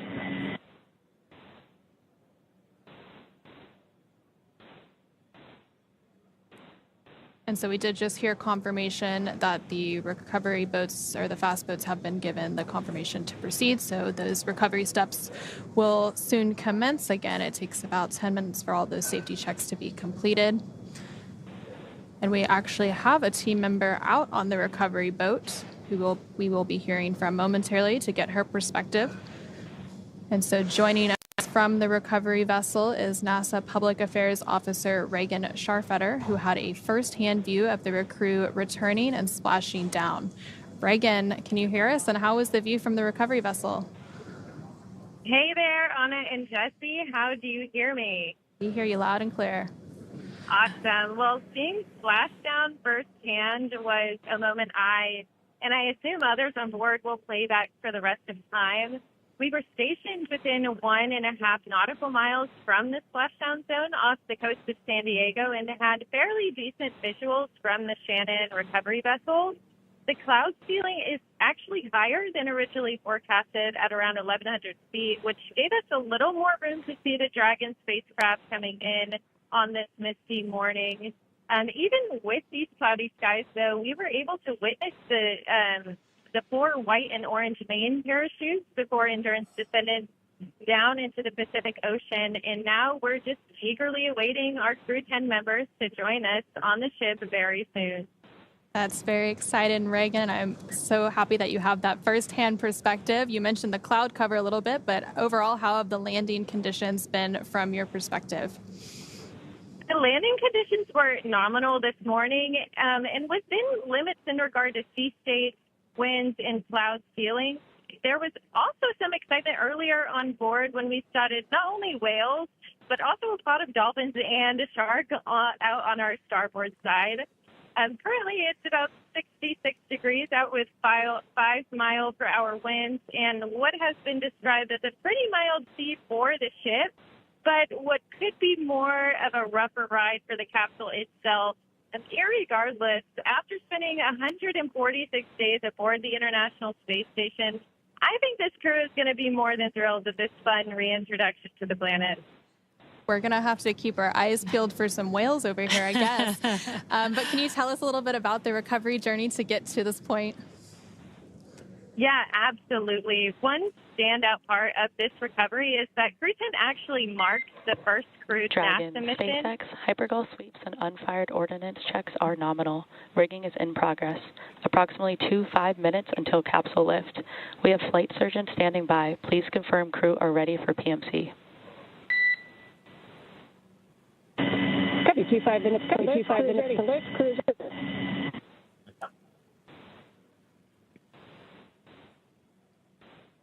So we did just hear some communication there, about 25 minutes to Copy, lift. Dragon. The next call you hear will be from flight surgeon on Dragon to ground private.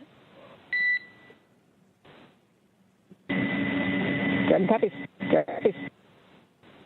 And you can see that view there of the two fast boats and that rigging underway. Reagan, do we still have you? Do you want to continue on about the recovery journey to get to this point? Yes, absolutely. As I was saying, one standout part of this recovery is that Crew-10 marks the first crewed NASA mission to return to the Pacific Ocean since 1975. That's 50 years ago when the Apollo-Soyuz mission ended.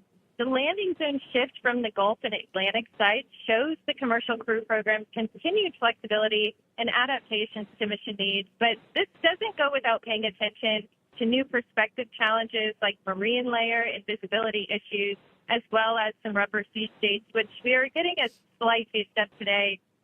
These are also conditions the Artemis II recovery team will be tracking ahead of their mission next year, which too will conclude with a splashdown off the Pacific coast.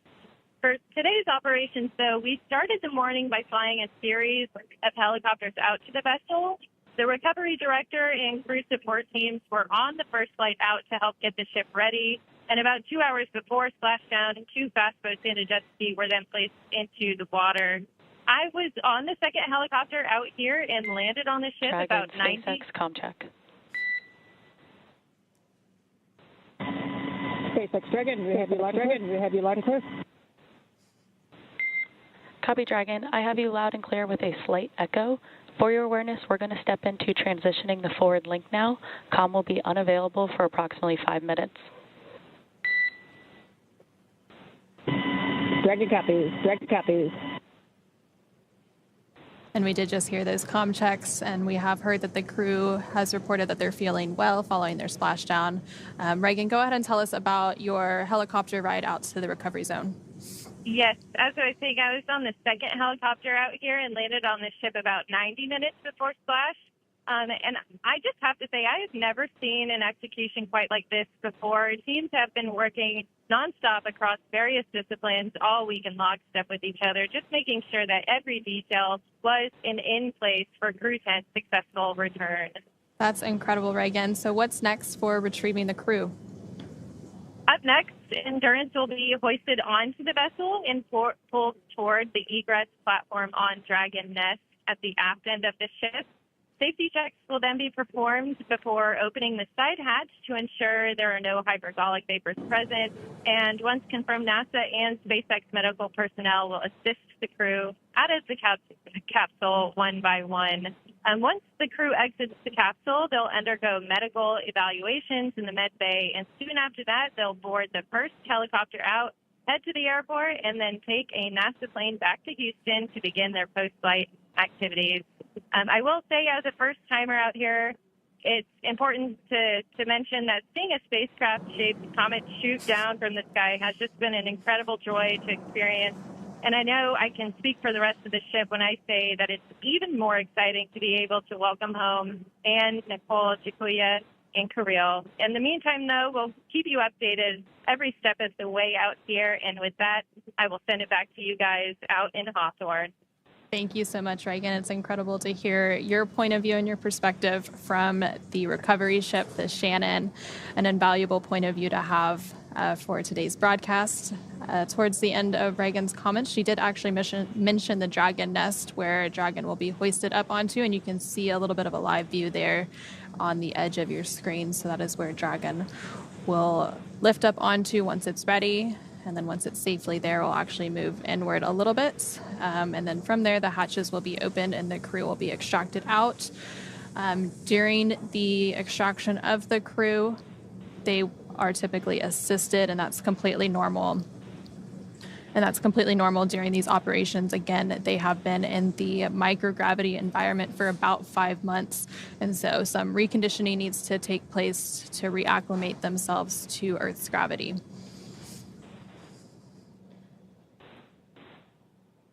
And this is a view from the recovery vessel, but we did see the recovery teams preparing. Dragon, SpaceX, forward link transition complete, comm check.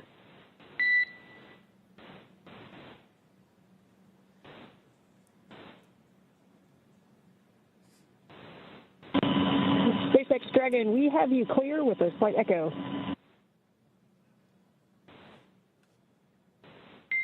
Dragon, we have you the same without an echo.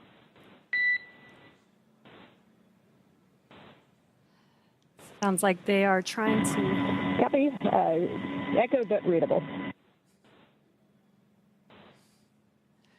Trying to update the comms link, as we did hear an echo from the Crew-10 crew as they were talking to the core. But now it sounds like we may have reversed the echo, where we're not hearing it any longer, but the crew is now hearing the core on an echo. So I'm sure they're going to continue to troubleshoot that to get some clear comms during these last few moments of recovery. Currently, Crew-10 is still inside of Dragon, still in the ocean, waiting to be lifted onto the recovery ship. The recovery team is rigging up the spacecraft in preparation for that lift, basically adding the straps necessary to lift Dragon out of the water, which will be lifted with the hydraulic lift on the recovery ship, and then into that nest that we were seeing earlier. Then they'll translate to that deck that we saw on the recovery vessel. And then finally, the hatch will open. They'll take their first breath of fresh air in a little under 5 months. And so you are seeing a live look inside the SpaceX mission control here in Hawthorne. As soon as we have good views of the recovery again, we will, of course, share those with you. Sometimes the cameras and the equipment out there just has to be restationed to get some better views during these recovery operations. So again, the crew did splash down aboard the Dragon Endurance spacecraft at 8:33 a.m. Pacific, 11:33 a.m. Eastern, a little under 20 minutes ago. And so it does take about 30 minutes until the recovery ship fully arrives out there, and that's also around the time that that rigging of the Dragon capsule will be complete.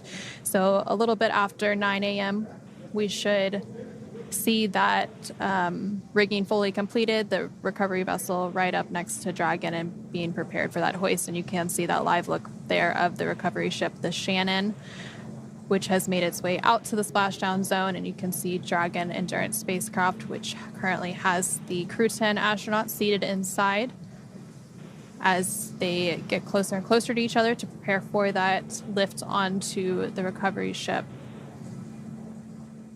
And again, this splashdown took place off the coast of San Diego, California today. It was the first West Coast splashdown and recovery of a NASA crew, and the last crewed recovery for a SpaceX mission was Axiom Mission 4 just last month.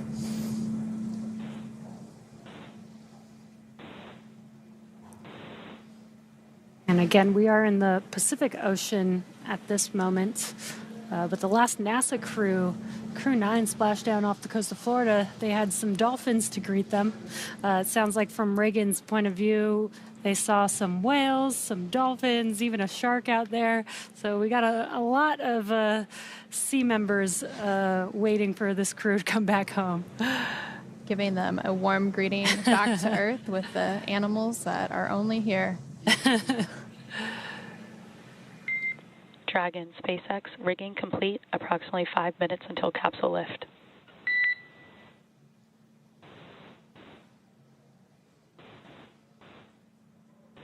SpaceX Dragon came in broken and did not catch the second half. I understand rigging is complete. 5 minutes until capsule lift.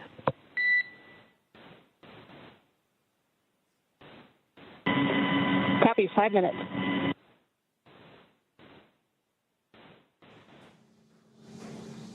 And for those of you who are just joining us, the Crew-10 members comprised of NASA astronauts Anne McClain and Nicole Ayers, alongside JAXA astronaut Takuya Onishi and Roscosmos cosmonaut Kirill Peskov, safely splashed down off the coast of San Diego, California about 20 minutes ago at 8:33 a.m.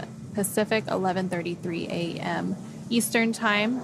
And right now you are seeing a live look from the recovery boat, the Shannon, which is preparing to hoist Dragon up onto the Dragon nest, which you are seeing there on your screen.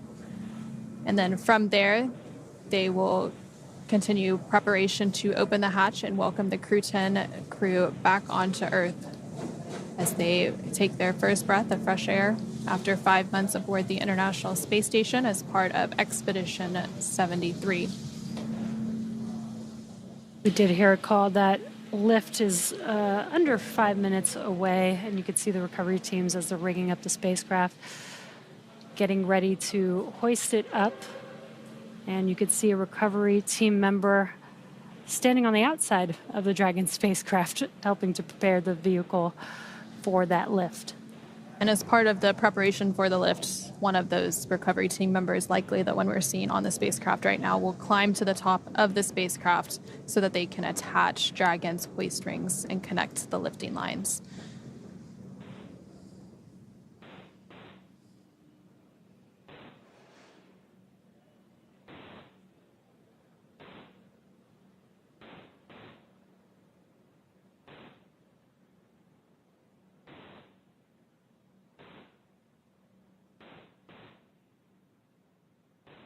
So recovering a spacecraft is a very complex operation. And so there's a lot of teams involved. And of course, since it is splashing down in the ocean, they do issue some notices to mariners to make sure that the area is clear. And we work closely with the United States Coast Guard to ensure the safety of not only the recovery team and the crew, but as well as other people that may be out in the Pacific Ocean today.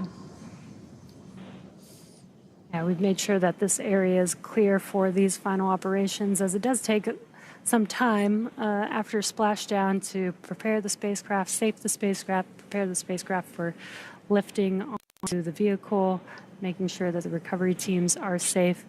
Once they lift the spacecraft onto the deck or into that, what we call the Dragon's nest on the recovery ship, they'll also continue to do some safety checks to make sure that the thrusters on the Dragon spacecraft don't have any more gases leaking from them, and then they'll cover those up. Again, continuing to prioritize safety first as we get the Crew-10 crew ready to exit or egress the Dragon spacecraft. And so that whole recovery process, from splashdown to getting the crew out of the capsule, takes less than an hour. So we should expect to see the crew and their smiling faces in hopefully about 30 minutes or less from now.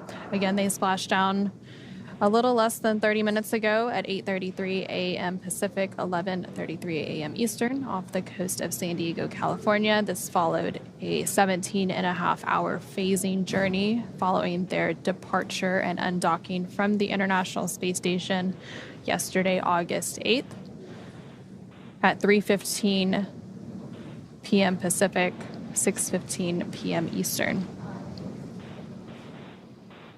And so you can see that line that is connected from the recovery ship onto Dragon as it tugs its way in, and that recovery crew member making its way to the top of the Dragon Endurance spacecraft. And again, that recovery member is up there as part of the preparation for the lifting of the spacecraft onto the recovery vessel. They are there so that they can physically attach. Brace for capsule lift. I still think that's one of the best jobs. Copy, cruise brace.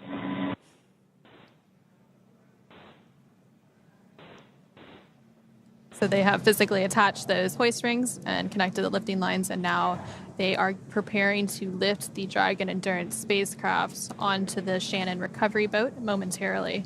And you did just see that live look of the recovery member as he jumped off of the spacecraft and into the Pacific Ocean and is now back on one of the fast boats. And those fast boats were some of the initial recovery ships or recovery vehicles out at the splashdown location.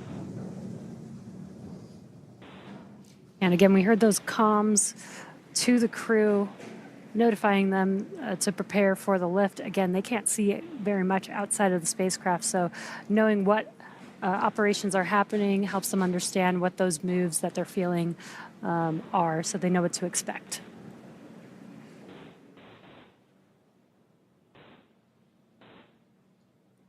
And once they begin that lift, it takes less than 10 minutes or so for it to be completed. And so it'll be safely inside that basket there at the end of the ship, where the Dragon's egg, or Dragon's nest is what it's known as. And then about 10 minutes or so from then, it'll be ready for hatch open. And you do see that lift is now underway as the Dragon Endurance spacecraft makes its way onto the recovery ship, the Shannon, that is staged off the coast of San Diego, California, following splashdown of the Dragon Endurance and the Crew-10 astronauts currently aboard.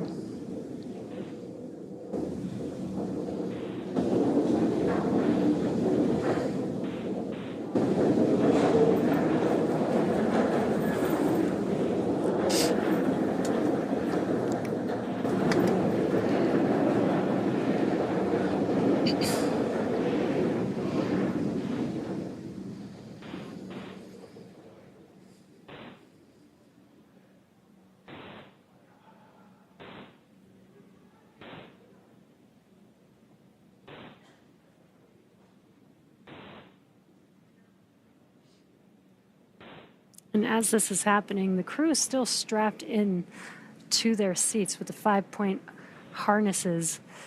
And they'll remain strapped in through the translation of the spacecraft to the deck and until the medical officer actually greets them. Then they will begin to unbuckle themselves and start egressing the spacecraft. And so Dragon will remain in the nest during the crew extraction and then for the journey back to port. So that lift of the Dragon Endurance spacecraft just happened. Stand by for translation to egress platform.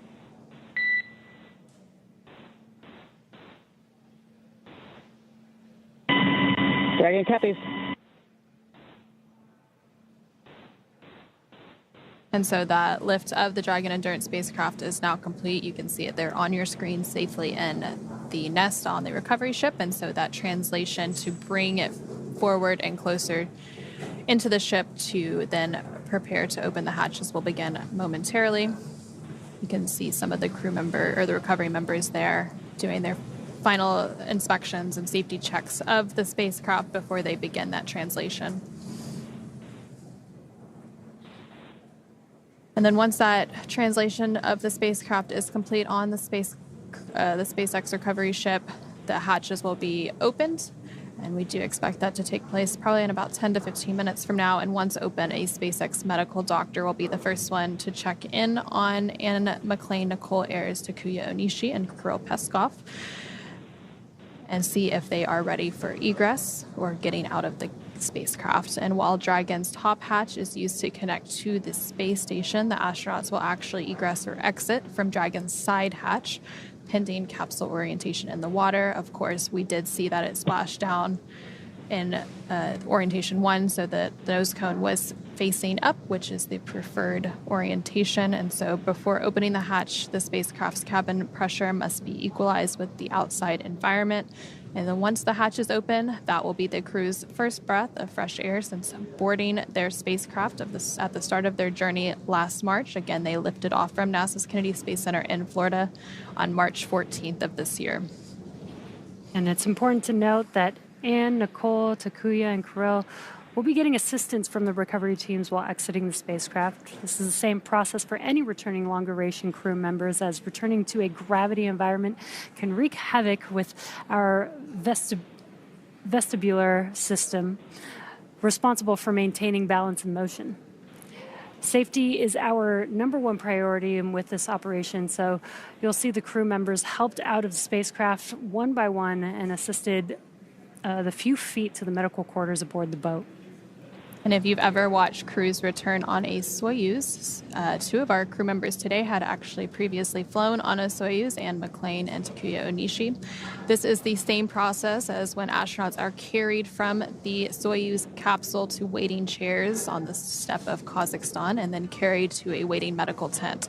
This is also the period where any time-critical cargo can be recovered from the spacecraft, with the remainder waiting until the ship is back in port.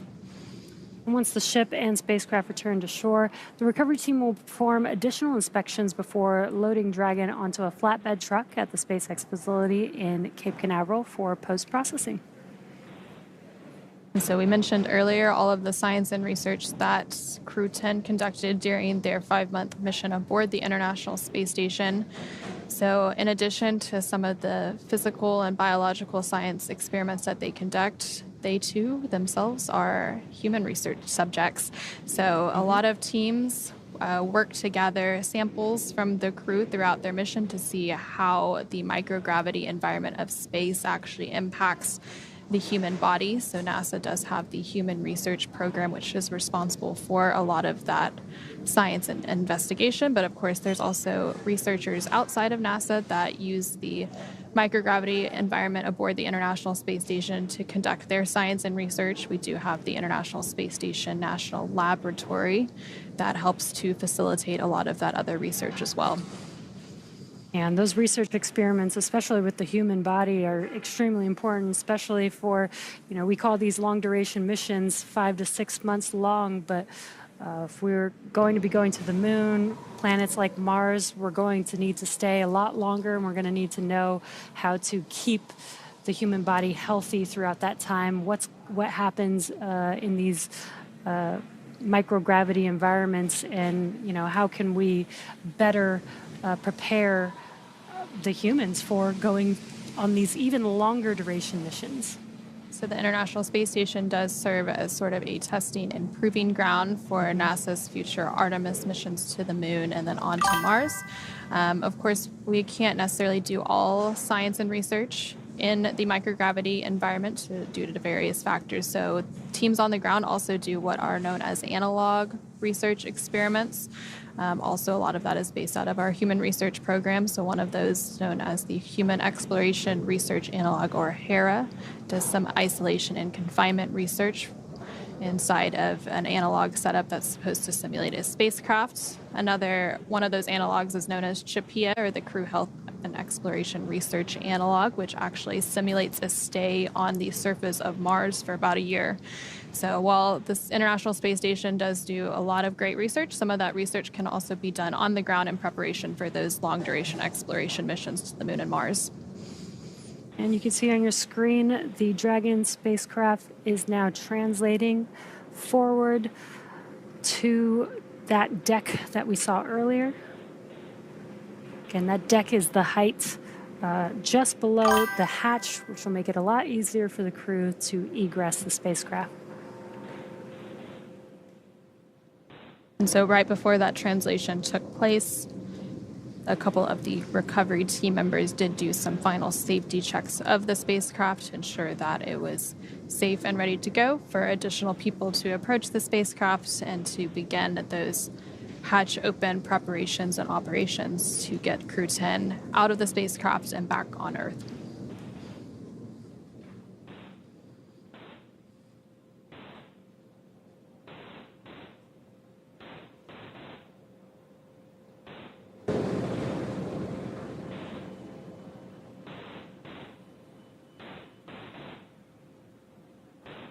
And for those of you who are just joining us, Crew-10 did safely splash down about 40 minutes ago off the coast of San Diego, California, aboard a SpaceX Dragon spacecraft known as Endurance. Endurance did fly on 3 previous missions, Crew-3, Crew-5, and Crew-9. So this was the 4th flight of the Dragon Endurance spacecraft.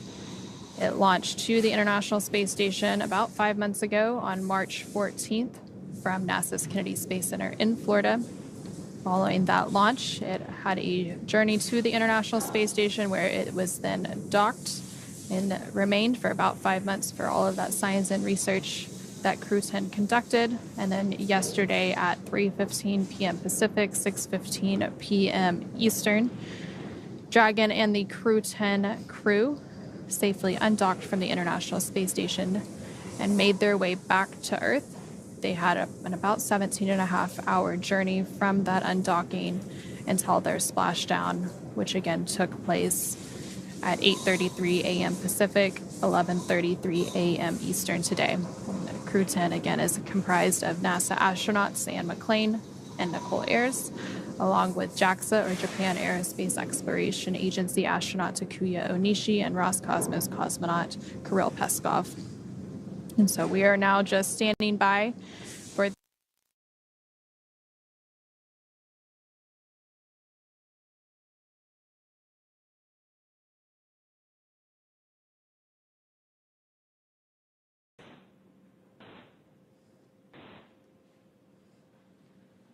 So that hatch on the Dragon Endurance spacecraft is now open, and teams are working to get Crew-10 out and back on Earth. Again, they will be initially checked out by a SpaceX medical director. You did just see him go in there a moment ago to make sure that they are feeling okay and are ready to egress or exit the spacecraft. We are also seeing the recovery crew install that hatch seal protection. This helps protect both the seal of the hatch on the spacecraft as well as the crew as they're exiting the vehicle. And so that hatch was officially opened at 9:10 a.m. Pacific, 12:10 p.m. Eastern Time, following a splashdown at 8:33 a.m. Pacific, 11:33 a.m. Eastern off the coast of San Diego, California. Again, they are doing some initial medical evaluations, and then they will be prepared to egress or exit the spacecraft and take their first breath of fresh air. Again, they will be assisted out of the spacecraft. That is completely normal. And then from there, they will go just a few steps and to do some additional medical checkouts. And then after the egress is finally complete and all 4 crew members are out of the spacecraft, they will take a helicopter back to dry land. And then from there in California, they will then board a NASA plane and make their way back home to Houston, Texas. You can see the recovery team again preparing for that egress or exiting the spacecraft. They are using some aids. There's going to be a little bit of a ramp to enable the crew to easily exit the spacecraft. Instead of taking that large step, they can use that ramp to exit.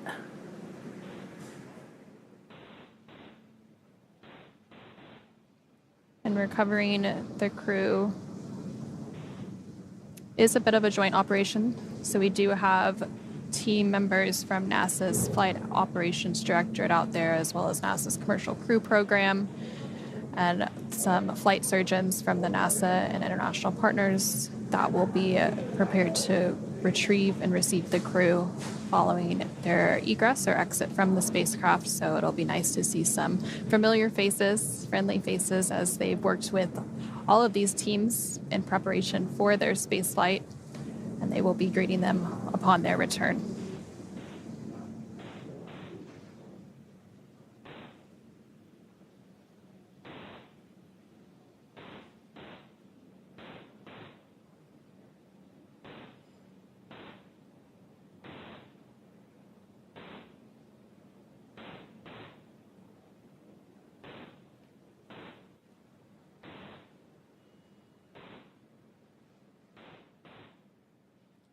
You can see that the crew is removing some of their cargo that looked like their tablets that they were using to follow along with every procedure throughout the entire mission and ride on Dragon.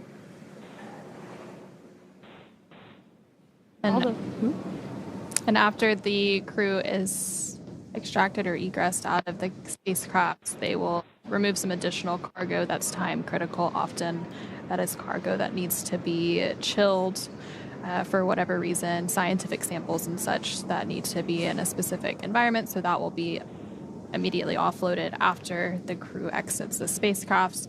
And then any additional cargo will be offloaded after it makes its way back to port off the coast of San Diego, California.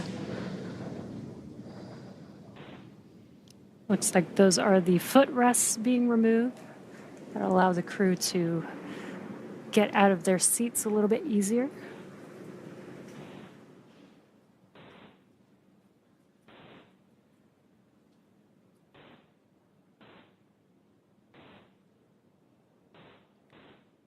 you see one of those beds or slides that they use to help extract the crew. So we should see some of that egress taking place momentarily.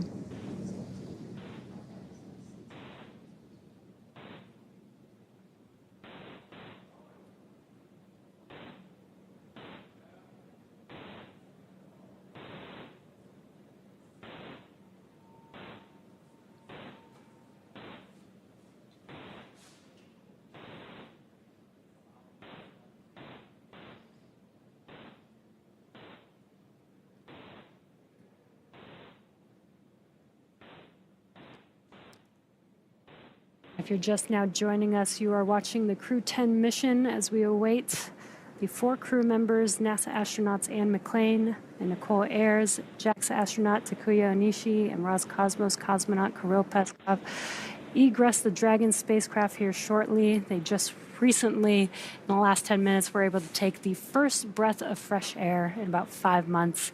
So we're excited to see them stand with gravity for the first time in 5 months. And so they will likely be assisted, so we might not see the first steps, but they will be assisted out of the capsule.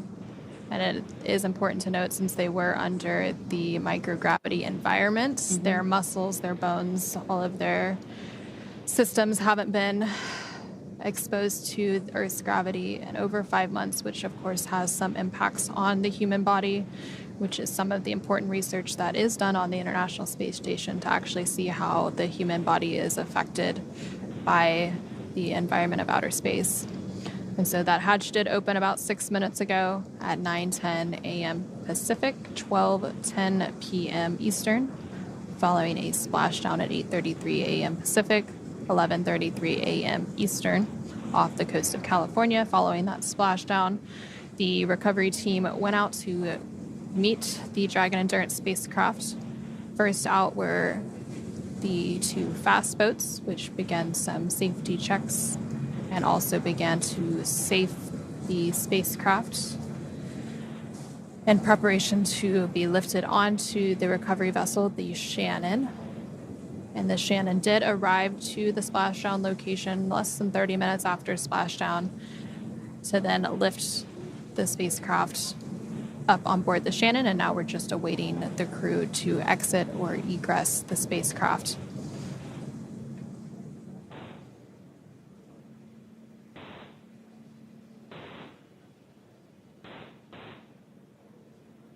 It does look like they are preparing for that crew egress here in just a moment.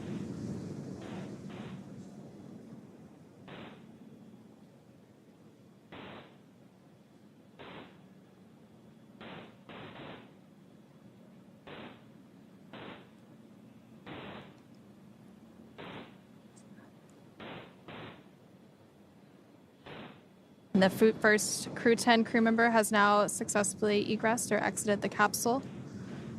And that is NASA astronaut Anne McClain.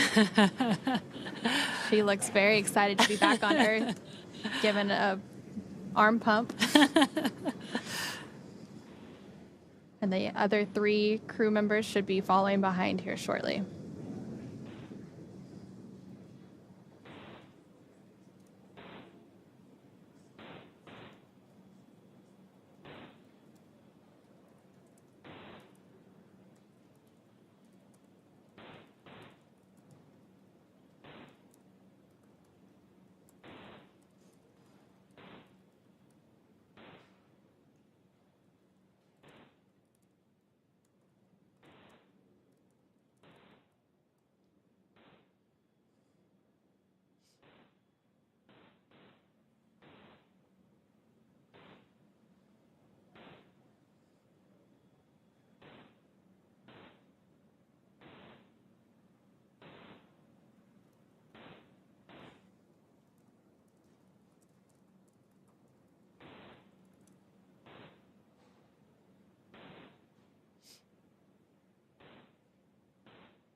So just moments ago, we did have NASA astronaut Anne McClain make her way out of the Dragon Endurance spacecraft, and now we are just standing by for the egress or exit of the following 3 Crew-10 crew members to complete the recovery process.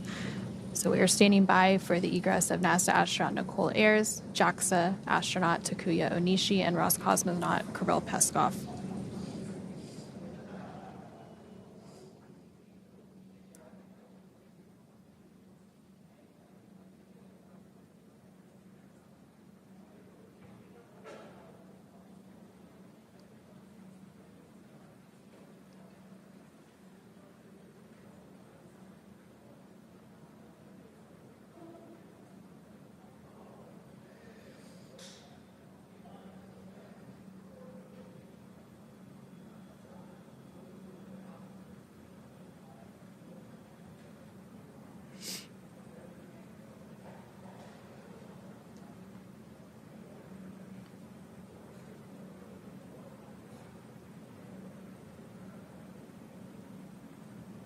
And the second Crew-10 crew member has successfully egressed the capsule, and that is NASA astronaut Nicole Ayers. So both NASA astronauts Anne McClain and Nicole Ayers have successfully egressed or exited the capsule. Anne McClain served as the Crew-10 commander, and Nicole Ayers served as the Crew-10 pilot for this mission. So the final 2 crew members that we are awaiting are JAXA astronaut Takuya Onishi and Roscosmos cosmonaut Kirill Peskov.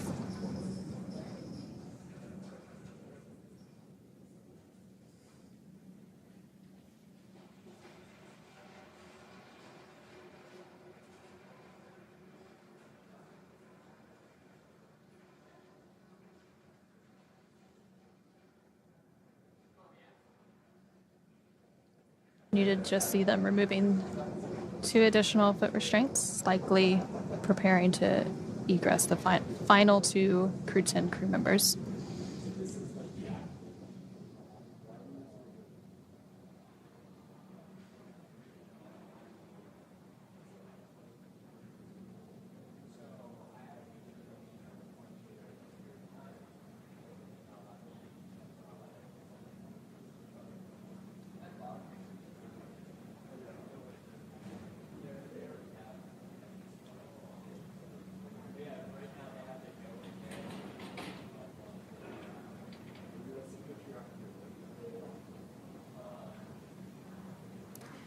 If you're just now joining us, NASA astronauts Anne McClain and Nicole Ayers have already egressed or exited the Dragon Endurance spacecraft. And again, we are waiting for the final 2 Crew-10 members to exit. JAXA astronaut Takuya Onishi and Roscosmos cosmonaut Kirill Peskov are still inside of the Dragon spacecraft. And so the crew did complete a 148-day mission, with 146 of those days docked to the International Space Station. During that time, they completed more than 2,300 orbits around the Earth, traveling more than 62.7 million statute miles.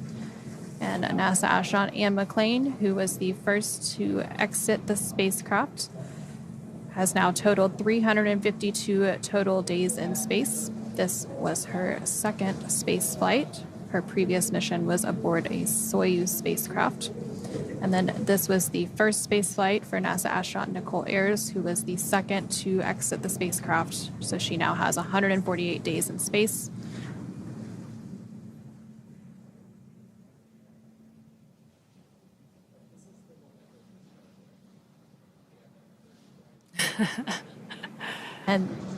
And we do now see JAXA astronaut Takuya Onishi has exited the spacecraft. And this was also the second space flight for Onishi. So across his 2 missions, he has now totaled 263 days in space. So we are now just standing by for the final crew member of Crew-10 to make their way out of the spacecraft, and that is Roscosmos cosmonaut Kirill Peskov.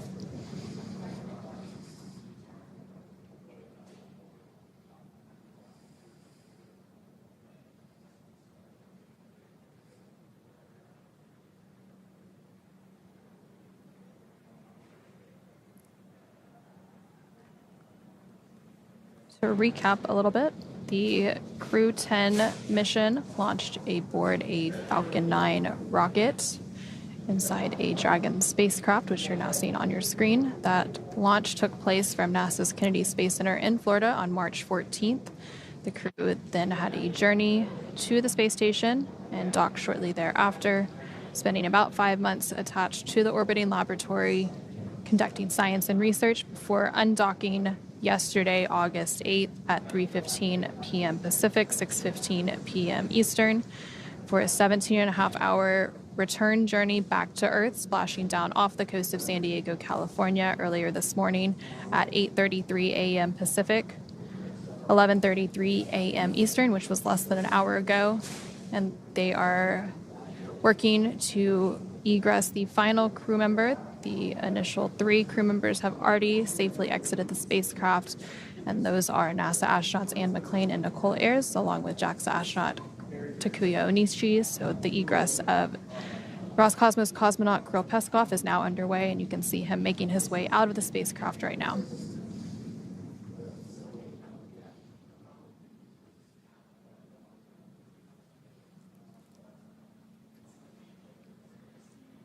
And there you have Roscosmos cosmonaut Kirill Peskov waving as he takes his final or initial steps on Earth.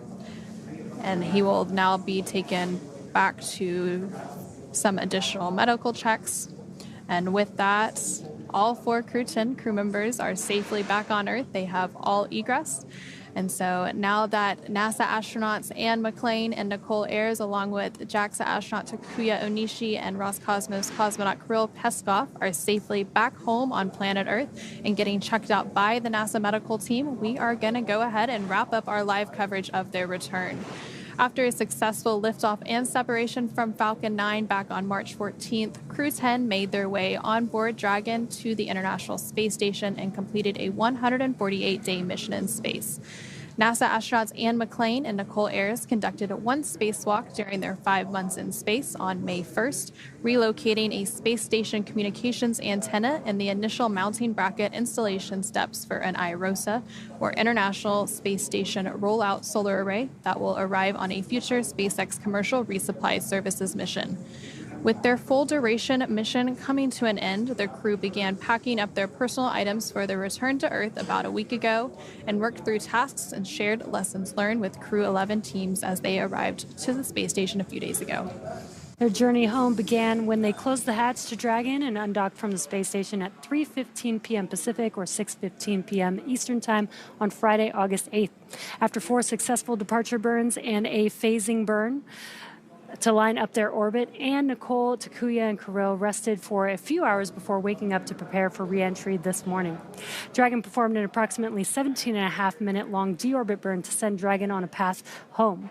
That burn ended at 7:57 a.m. Pacific Time, 10:57 a.m. Eastern, and this was followed by trunk separation and Dragon's final on-orbit maneuver, closing of the nose cone at 8:02 a.m. Pacific Time, 11:02 a.m. Eastern.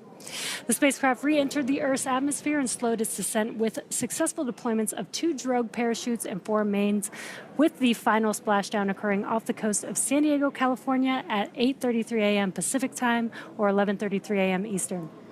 Following that successful splashdown, we saw SpaceX recovery experts move in and prepare Dragon Endurance for its lift on the recovery vessel. And just a little less than an hour following splashdown, we saw Anne, Nicole, Takuya, and Kirill make their way out of Dragon and into the recovery ship's medical facilities safe and sound. And next up, they'll catch a helicopter flight back to shore where they're transferred to aircraft that will take them home.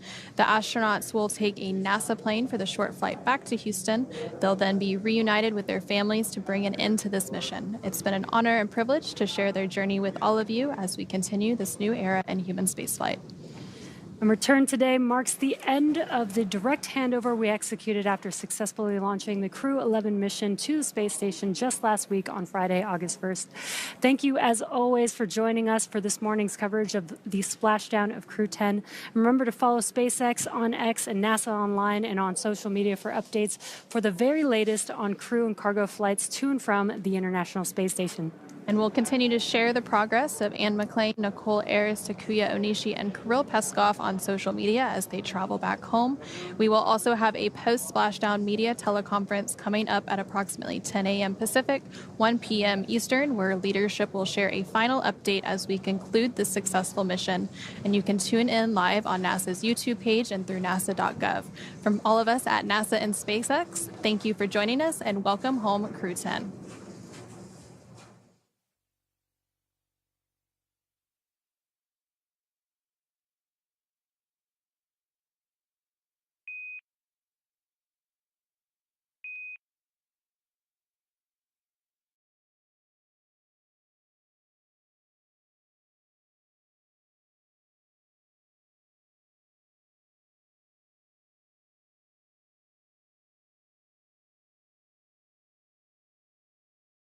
Yeah.